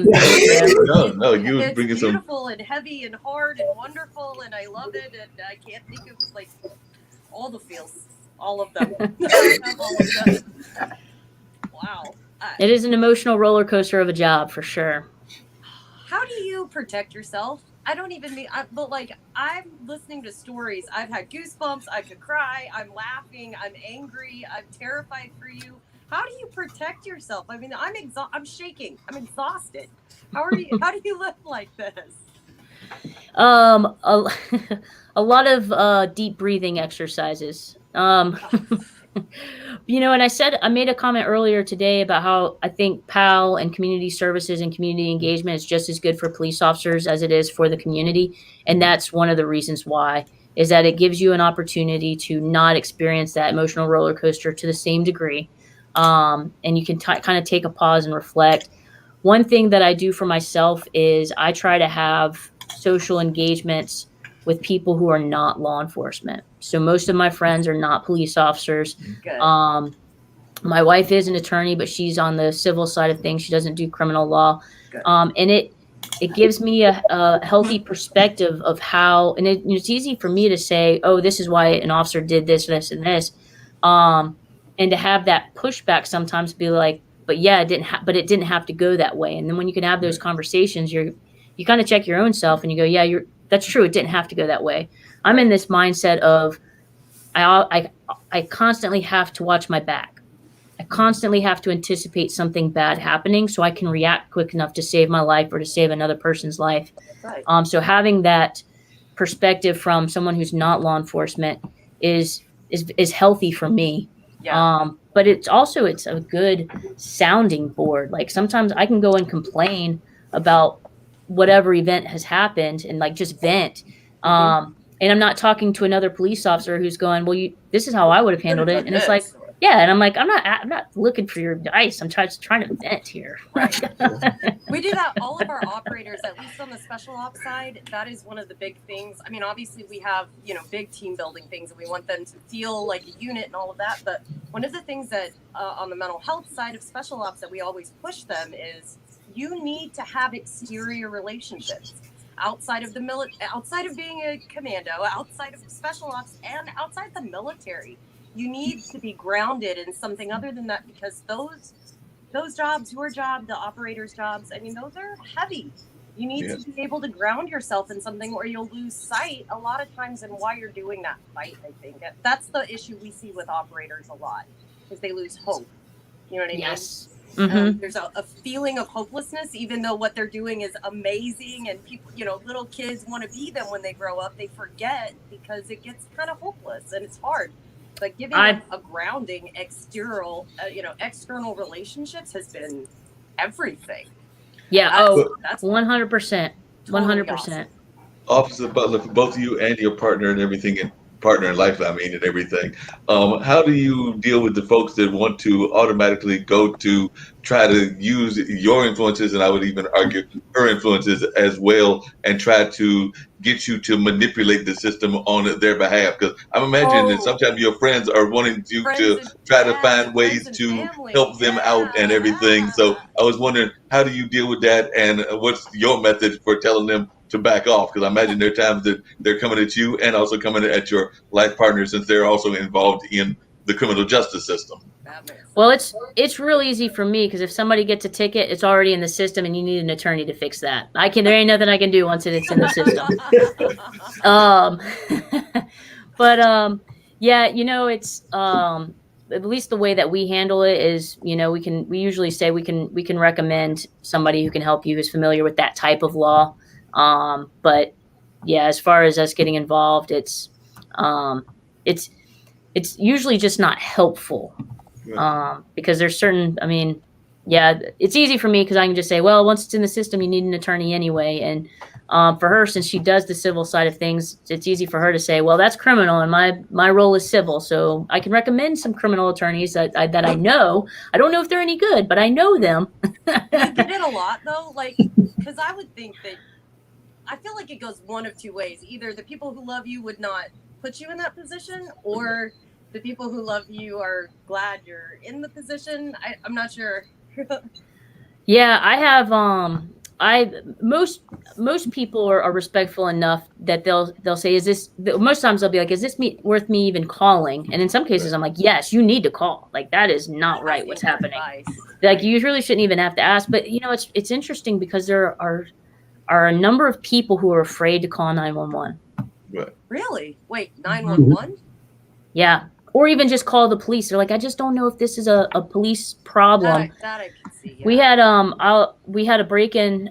This is many years ago when I was on patrol. I responded to a belated break-in call, and after I took the report from the homeowner who wasn't there at the time that it happened, I just kind of canvassed the nearby houses to see if anybody had seen anything. And one of the neighbors had seen the burglary occur, but didn't call because they were afraid that what they saw wasn't what they saw.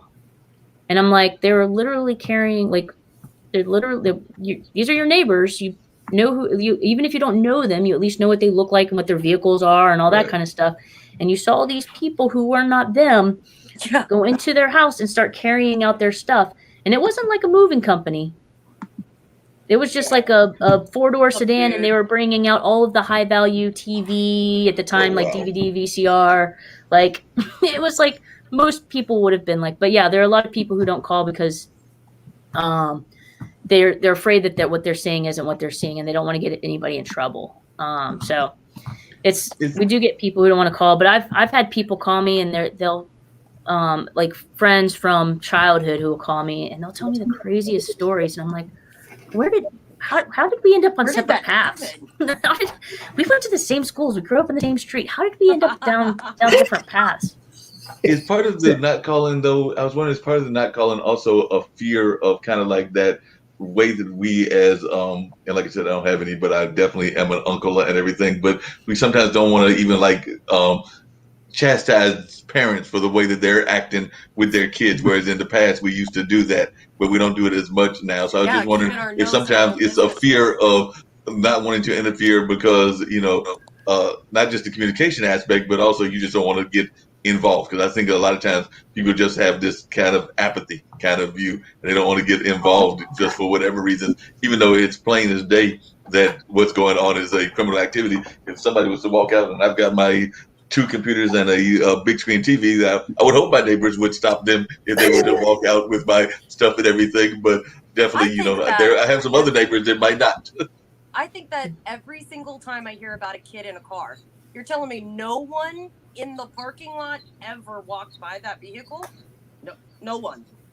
No one looked in it ever? That to me seems, I always think that, like, that's a good question. Yeah, what do you The say? bystander, what is it? The bystander effect. Yeah. Yep. Yeah, the I was going to bystander say effect. they've done psychological studies on all of that stuff. I mean, it's just you have people on on all sides, every end of the spectrum of how involved they want to be to how involved they don't want to be. For various reasons, everybody has their own motivations for doing or not doing. But yeah, on this topic, actually, because one of the things I guess that stops people is the no snitching. Right. Stitches get stitches? Yes, but actually, Joyner Lucas, one of the rappers out there, I don't know if you know Joyner Lucas.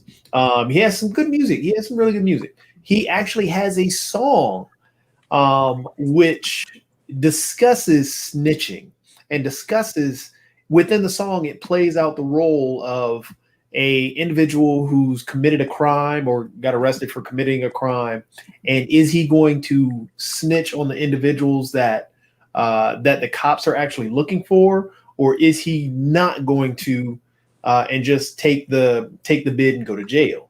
So it's actually a really good song, because it really does dive into the idea or the mindset of a lot of the individuals within the minority communities who fight or who deal with that whole snitches get stitches, and you better not snitch on me, you're going to get shot and all this, or you're going to take the bid and we're going to take care of your family. But then it's that thought process of, are you really going to do that?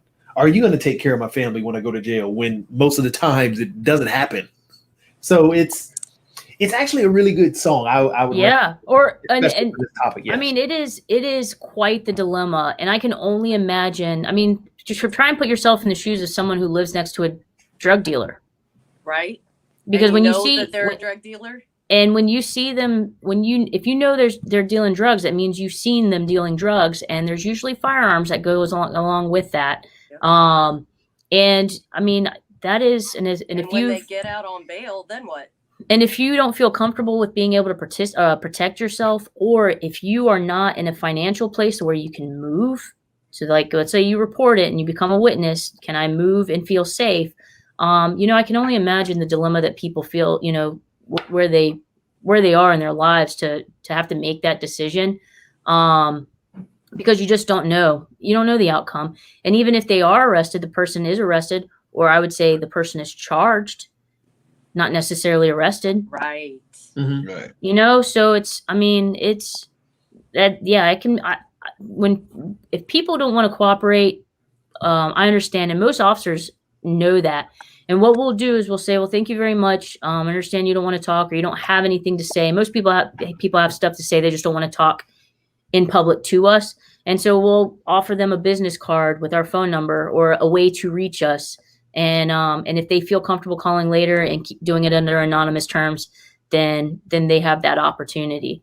But yeah, it is certainly a dilemma, and I am empathetic to it, certainly, because I can only imagine what it would be like to live next to a drug dealer or some other kind of criminal activity and not feel safe to be able to call. But when you gave the example of walking down the parking lot with the child left in the car.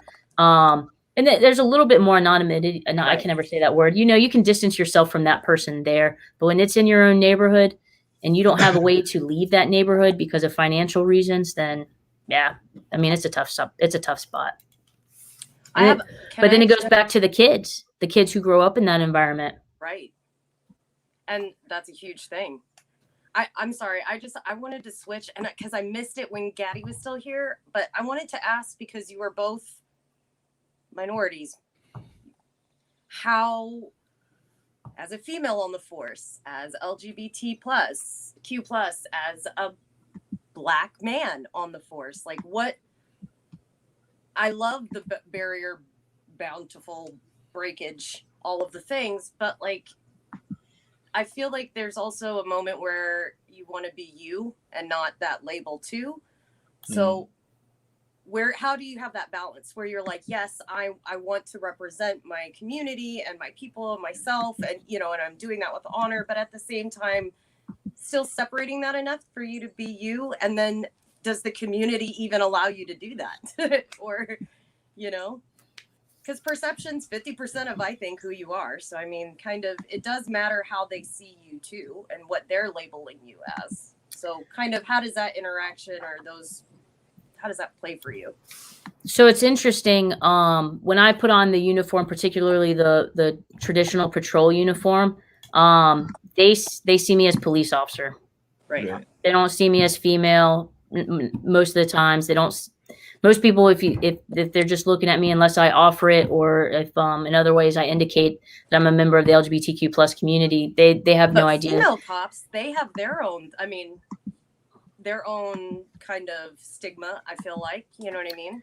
Sometimes it's gotten better. Thankfully, you know, the females that kind of broke those glass ceilings for us to be able to enter the industry. And it's weird.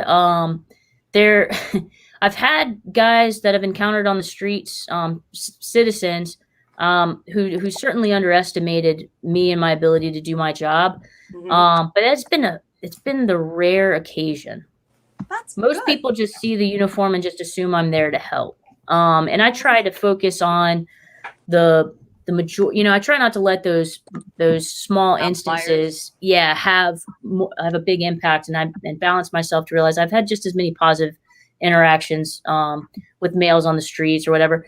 And then sometimes what'll happen is I'll go to a call where it's a female victim or a female witness, and they're expecting that I've had the same experiences as them, as far as kind of being traditionally treated as a female, and I don't always have those experiences. I mean, I'm of the millennial generation, and there were a significant number of kind of cultural changes as far as females being in the police force or just females in general. And not that there's not still work to do, but I grew up in a different time than people from Generation X or the baby boomers or even the like my grandparents' age.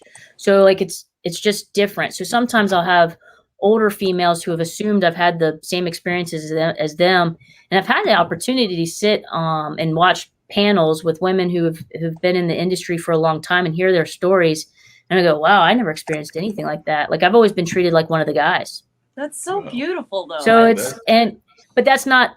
But my experience, even at my age and my generation, is not the same for other females in my generation. So it's, you know, I don't know.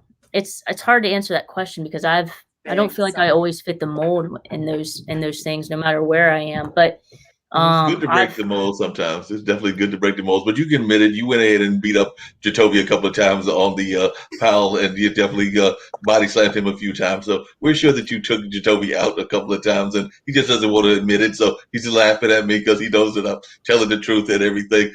But one of the things that I'm oftentimes amazed at, and I'd love to hear some of your stories, is, and I know that there have even been movies about it, is how silly criminals can be or stupid criminals can be. And you're oftentimes amazed at it, because I remember that there was an incident, this was decades ago, where what is now a hotel, at that time was a bank, the person went and robbed the bank, and then they went and thought they were going to catch the bus. And the bus is now where the Durham History Museum was. And I remember talking to friends of mine in the police force, and they said, yeah, we caught him. He was sitting there. Apparently he didn't know what time the bus was coming, so he was sitting there waiting for the bus. So they literally caught him waiting for the bus and everything of those natures. And that's just one example that I'm aware of. And of course, there's been the folks that have gotten stuck sometimes to their own detriment and even to the cost of their own lives and everything. Because I know that happened at a convenience store here in Durham, but definitely there have been some other incidences as well. So definitely, what are some of the other stupid cases that you've heard about? Because I'm sure you've seen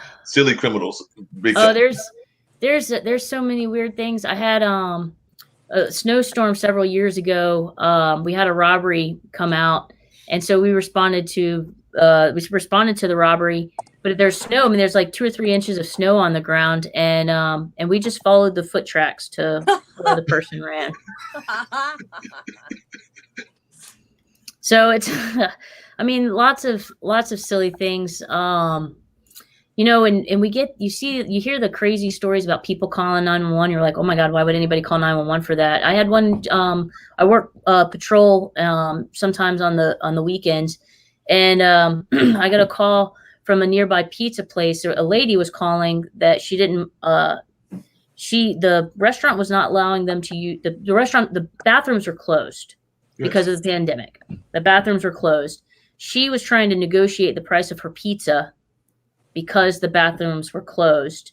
And she was saying that she was pregnant, and it was causing her to have to use the bathroom, which I don't know if it was true or not, but she was spending more time arguing about the price of this pizza, that if she really had used the restroom this bad, you would think like, what? Yeah. And then, how are you going to negotiate the price? It's not, the bathroom's not closed to you. It's they had chairs, they had tables. I mean, it was barricaded. Like there was no getting back there to the bathroom. Did she call the tattle? Because that's awesome. And then she tried to pay in all pennies. Oh, she tried to pay the pennies? Wow. So Yeah, she tried to pay in all pennies. And I'm like, who carries? Who has that many pennies on them? It was like $20 of the pennies. And then the restaurant owner was like, I'm not accepting this payment. And the restaurant owner was very much like, you know, you don't have to have the pizza. Like I like she I don't need your it's sale that bad. Yeah. There's been certainly some dumb criminals, but there's also sometimes it's like, why did you call 911 for this? You called for police? That's for this? what I was wondering earlier when we were talking and you were saying that people don't call. I feel like you guys probably get as many calls of like, that's not even illegal, ma'am. Like, there's nothing we can do about that. Yeah. Yeah. Well, that goes back to what they see on TV. Yeah. Yeah. Gotcha. And sometimes there are things that kind of cross the boundary of civil versus criminal, where it could be criminal, but it's kind of teetering the line of whether it's civil or criminal, and that can be very difficult for us to discern sometimes, because we don't have all the law manuals in our patrol cars, and you know we do have resources available, but you know sometimes it takes time to like look through all the case law and look through the statutes to figure out where it fits. And you know, if you got 20 to 30 minutes to spend on a call, it's not a lot of time. But yeah, I'm trying to think of any other. Officer Butler, you mean y'all haven't memorized the entire law book? I thought every law officer had that book memorized. And yes, I'm being sarcastic. They're like, listen, as wonderful as my education was at Appalachian State, it's still just a 4-year degree from Appalachian State.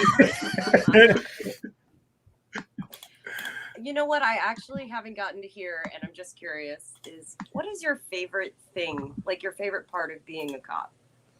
Ooh. For as much as sometimes people don't like us, or that appears to be the sentiment, or the majority sentiment, it's the respect that comes with the job and the honor. Because there are just as many people who are strangers, and you'll just be walking down the street and they'll just thank you for what you do, and they don't know anything about me. Aww. They don't know if I'm a good cop or a bad cop. They're just assuming that's just the nature of my job, that I'm a good one, and that I'm there to help the community. And it's very rewarding to have those moments. And when you do have the ability to influence someone's life and they have an opportunity to thank you and you can see the outcome, there's no more powerful of a feeling than knowing that you have helped somebody. Yeah, because like you were saying, you don't usually get to see the outcome, right? Right. Yeah, that makes right. Yeah. And sometimes even in PAL, I don't get to see the positive effects of the work we're doing, and it's just kind of like, well, I guess we're doing okay because people keep coming back. Yeah. But occasionally you'll have a parent, and we'll ask, you know, for feedback sometimes, and then you'll hear this. I'll never forget. We had a request from a news source for, you know, impacts to the community and things like that. So we'd reached out to some of our parents to see if they'd be willing to talk to them. And this particular parent was Spanish speaking, and so we had to have a translator help with that interview. And so I got to read the transcription afterward. And what she talked about as far as the influence on her son, he was on my soccer team, and just like his self-confidence, and his just general outlook in life, and how it made her feel more comfortable as a citizen of Durham, because where she was from, you didn't trust the police. You couldn't trust the police. So it's like it's those feelings are very powerful, and it's very rewarding. And so that's what I would say is my favorite part of the job is there is a reward. There is a reward to it. You know what your impact to the community is. Yeah, that's real beautiful. Are you ever surprised? You talked about how y'all oftentimes don't see the case after it's starting to go through the process. So are you oftentimes surprised when you do see the results? I'm thinking about we're about to be back in the news again because they're about to make that movie, The Staircase and everything. And of course, everybody knows that the police force was under the microscope with the Michael Peterson case. But I'm also sure that y'all were sitting there going like, I don't remember any of this when we were actually investigating that case many years ago and everything. So do you have those incidents where you're sitting there watching like the news coverage or some of the other coverage of, say, the high profile cases, and you're sitting there going like puzzled by what you're seeing? I guess is the best way of putting it. My nose. I'll be right back. I'm sorry. It's interesting because I think a lot of times people will call me and they'll be like, oh, what do you know about such and such that was on the news? And I was like, I know what you know. I only know it was on the news.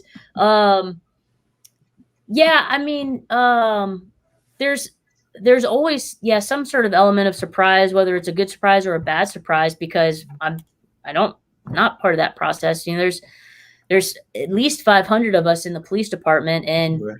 I mean, you're talking about tens of thousands of calls throughout the course of the year, and I mean, sometimes you're surprised. And I'm trying to think of anything that stands out, but the staircase incident happened in the early 2000s, I believe. Yeah. And I was in college at that time. I was still deciding intro to business or intro to criminal justice at that time. But there's certainly things that happen, and it's actually it's interesting. I'm one of the instructors for our legal update every year. And occasionally there will be a case that comes out of Durham that we either were right or we were wrong in what we did. And it's not usually anything catastrophic. It's just more in the once the courts have gone back and scrutinized everything we did, that they found there was something that we did wrong or that we did it right. And in instances where it appears that we did something wrong, when you go back and you talk to the officer about what happened and you hear the whole story, you're like, oh wow, there's so much more to it than sometimes you see in the news, and sometimes even when the case law comes out, or when it goes to trial, there's so much more to it that doesn't ever get brought to light. Sometimes I am surprised, and sometimes I'm not surprised. I'm like, ooh, that one's going to be bad. That's going to be bad. Yeah, you're going to have to ask Jacoby one of these days about the infamous, or we can talk about it now, but nobody has ever been able to figure out the great owl defense, because that was one of the defenses that comes up in the movie and everything. But that's what came up later in the case, was that they got blamed on an owl. So like I said, I didn't know. Because I feel like they said that they had found flat feathers, because I watched the documentary. I feel like at some point they had found feathers. And I'm like, why weren't the feathers found in the initial during the initial investigation? Why was it only after appeal that we found the mistrial? We found these feathers and these claw marks. Yeah, it's one of those mysteries of life. I don't know, because the staircase with Michael Peterson. Yeah, it was the Tiger King. He came through at the time and ate the owl. The Tiger King did it. That's Oklahoma. Always blame it on the Tiger King. Tiger King always works. Well, it's coming up on 2 hours, and I don't want to keep everybody here the whole time, but because Mark requested it, we have to do the news, and Yes, after we do a quick 2-minute news break, we'll come back and close out the show. So here's the news for you, Mark. News time. It's time for some news time. These are your headlines. While the headlines are being read, we are playing a game called Chicken Invaders Universe, developed by Interaction Studio. As you can see, it is a deliciously addictive core of finger-blistering shooting action surrounded by delectable morsels of galactic exploration, spacecraft customization, and community competitions. It is fun. Also, we have no idea why chickens explode in space and become cheeseburgers, so please do not ask. Just play, and enjoy. TikTok partnered with Enthusiast Gaming to launch TikTok Gamers Got Talent. 17 of the nation's top collegiate esports teams square off in 6 different games for scholarship funding and the title of championship in the CSL Grand Finals on Saturday and Sunday. Eliza, Relog, and FunSpark create a $2.7 million CSGO Counter-Strike Global Offensive Champion of Champions Tour. The International Esports Federation has announced that 6 more nations joined as members. DreamHack rolled out plans for the DreamHack Open featuring Fortnite Tournament Series for 2021. Monster Energy Drink and Evil Geniuses announced a multi-year extension to their 10-year partnership. Monica Dinsmore posted that she joined Electronic Arts as Senior Director of Business Operations and Special Projects for FIFA Esports. Dinsmore left Riot Games in January. Herman Miller signs Tim the Catman as first ambassador.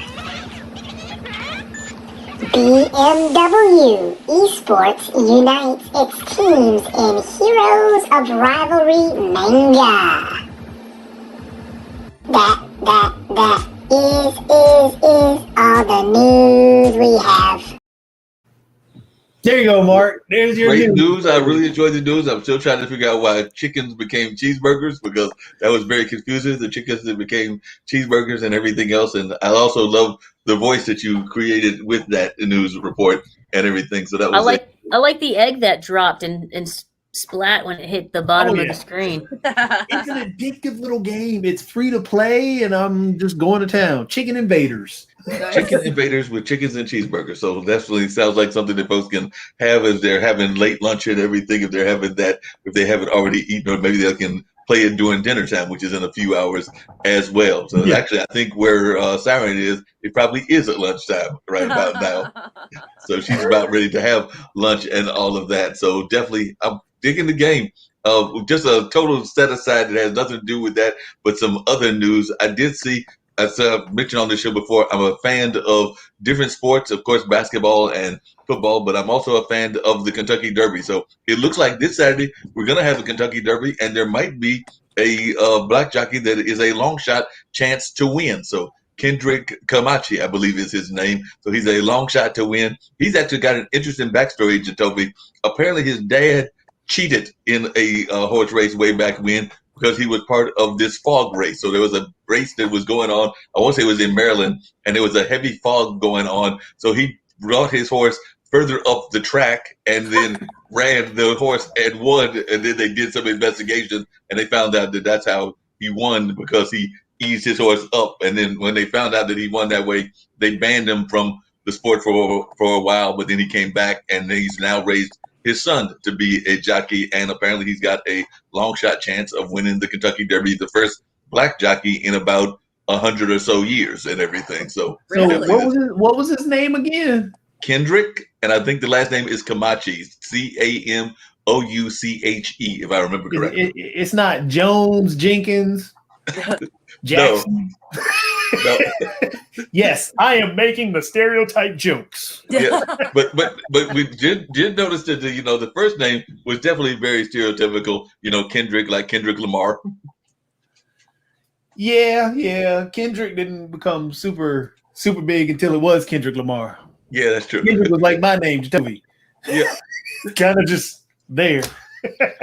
I do have a question for real quickly for Siren, because one of the shows we have on the network and everything is Learning Unwrapped. And one of the things that the host of that show does, Nancy Sulla, is she always asks what's in the jug, because she has her teachers that are always drinking something. And sometimes it'll be coffee, sometimes it'll be soda. It might be a little bit of everything. And I saw that you had a mug as well. So since I'm going to play the role of Nancy, we want to know what's in the mug that you're drinking right now. Anybody want to guess? Let me see. Okay, We're definitely gonna coffee. Let's be real. I am not Yeah, that yeah. cool. Like, I wish that it were something cool, but it is just coffee because, oh my crap, I am so tired all the time. So just a regular cup of coffee, that works. Mm-hmm. But all right, I guess we'll go ahead and close out the show since it's roughly like I said, we don't want to keep everybody here today because we all got busy lives. Yep. Especially Mark, because I know you got to get ready to start running for mayor. But to close out the show, the way we close it out every time, Sergeant Butler, I need you to kick us off. But what we're going to do is you get to tell everybody where, how to find you, how to support what you're doing, because we want to shine. Do you guys have a Facebook page or Insta, that kind of stuff? Yep, you can Google Durham PAL, Durham Police Athletic League, and we will pop up. We have a website through the police department. We have a registration system, an online registration system that'll pop up. The way to follow us on social media is through the Durham Police Department. You can also follow the city of Durham, and we were talking earlier about how how does the community know what's going on? You gotta follow the pages. You gotta check in. And that's the best way to do it. You can also email me. My email is jessica.butler@durhamnc.gov. I will respond if I can't answer the whole question. I will at least respond and let you know I've gotten your email.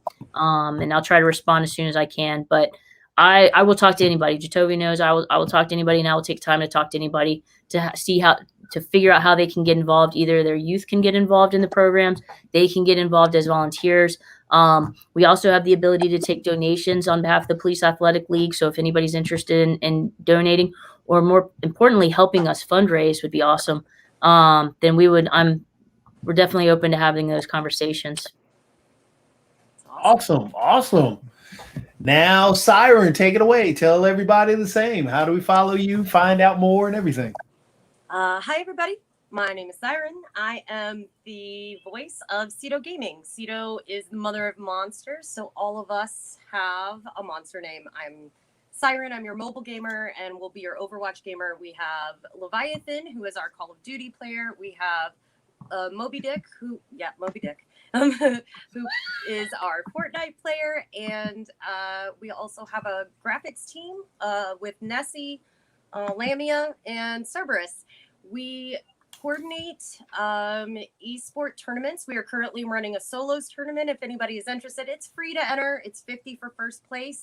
It's an anytime tournament, meaning as long as you stream for 2 hours so we can verify your gameplay. It doesn't matter when you do it, so long as you submit by midnight. You can go to cedogaming.com or follow us on literally any social media, and you'll find us for more details. And we are currently opening up with a summer school league. Okay, I know I'm going to butcher this. We are doing a summer camp, 5-week intensive for training in the esports economy. So not just games. We would do gaming, but we're also going to talk on the other side.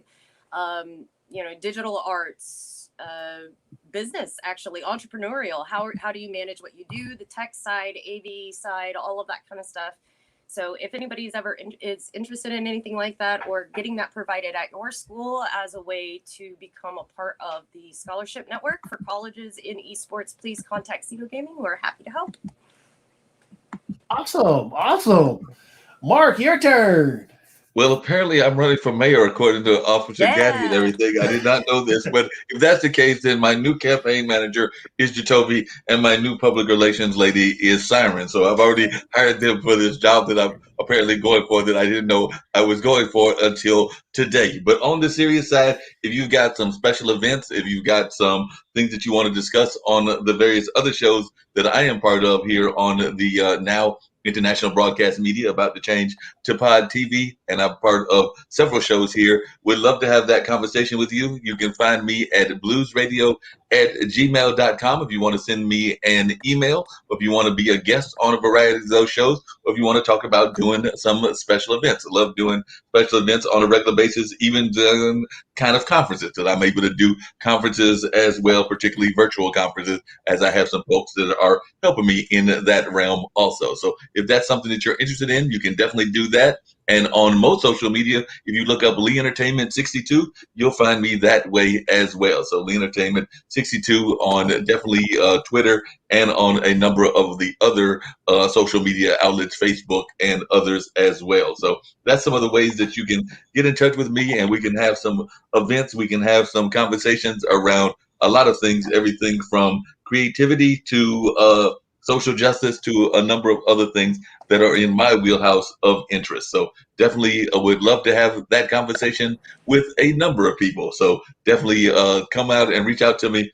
I don't know about this whole mayor thing, but since Jacoby's going to be my campaign manager, he's going to make it happen and all of that. But I think we got some good candidates running already. So maybe we'll leave that one alone, since I'm friends with Steve Schul and also know Elaine O'Neill, as well as a couple of the other candidates that are already out there. And, you know, the bad thing about politics is that folks can dig up scandals and X's and stuff like that. And I'm trying not to have that happen. So I think we'll leave that alone for right now.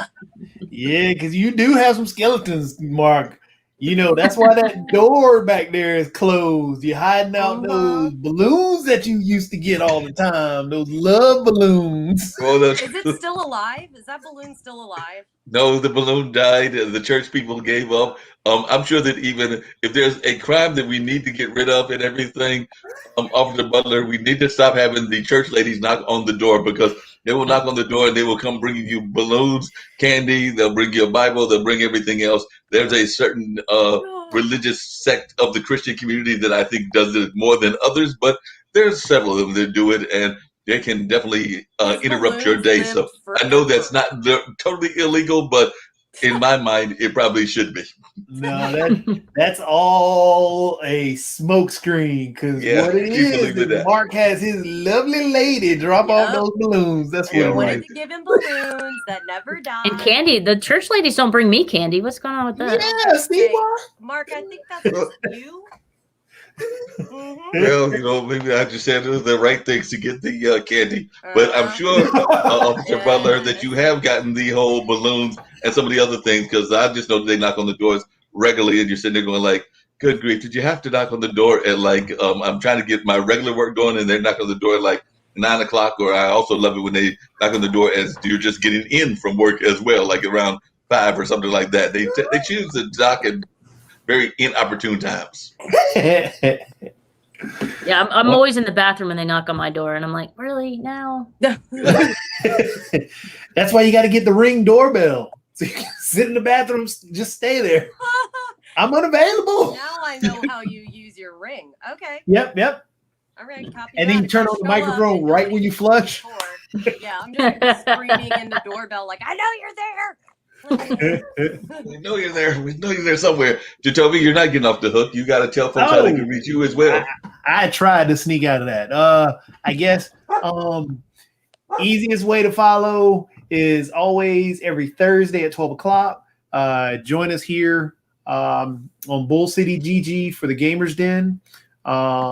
It's also going to be on Pod TV's YouTube site, but main site to check us out is always Bull City GG. You can find all the information out there, and that's the easiest close I can do. I can't think of another way to say it, because I got all the information there. It's the easy way.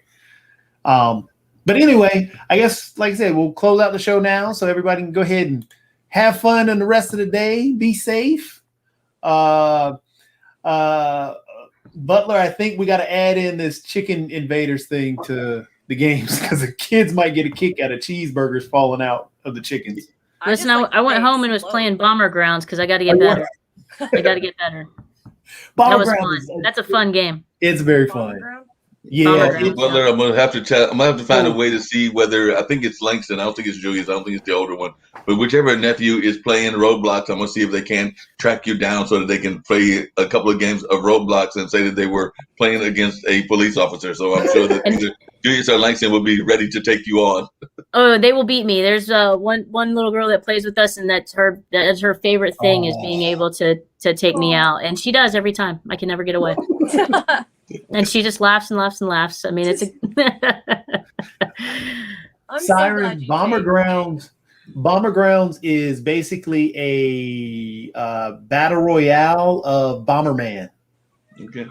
Bomberman. But with like teddy bears. Yeah, it's hilarious. Yeah, it's hilarious. It's really cute. Awesome. So like a great game and everything. Caught on the edges. Yeah, it's pretty cool. But all right, so we're going to have you get this video on out of here and everything. But you forgot to do the one other thing that you've done with every other guest. So I guess I will have to play this role this time. Officer Butler, and you can tell Officer Gaddy, and I've had the pleasure of working on a couple of events with him and everything, that anytime that y'all want to come back into the Gamers Den and share what's going on in the police force or just your own energy and everything like that, we would love to have you pop in on any Thursday that you're available and that you have things that you want to share. So do know that this is another one of the homes. I'm sure that Siren will agree with me. We would love to have you come in and share what's going on both here on the force as well as your reflections on what's going on nationally and things of that nature. And of course, talk about the video games of the world since it is the Gamers Den. Awesome. Honestly, thank you very much. Thanks for having me. This has been a pleasure. It's been a lot of fun. Yeah, we would love for you. The coolest thing is we don't just talk games. You know what I mean? Yeah. But your perspective would be awesome on all of this because you've got a different one than all of us, you know? So we would love to have you back for sure. Awesome. That's my 2 cents. Sorry. But all right, we'll go ahead and close out the show and everybody stay safe. Thank everybody for listening. Scripto RL, big shout out. He said this was the first time listening and it's a 10 out of 10 to him. So big shout out to Scripto and everybody. Thanks for joining us. We'll see you next time. See you next time.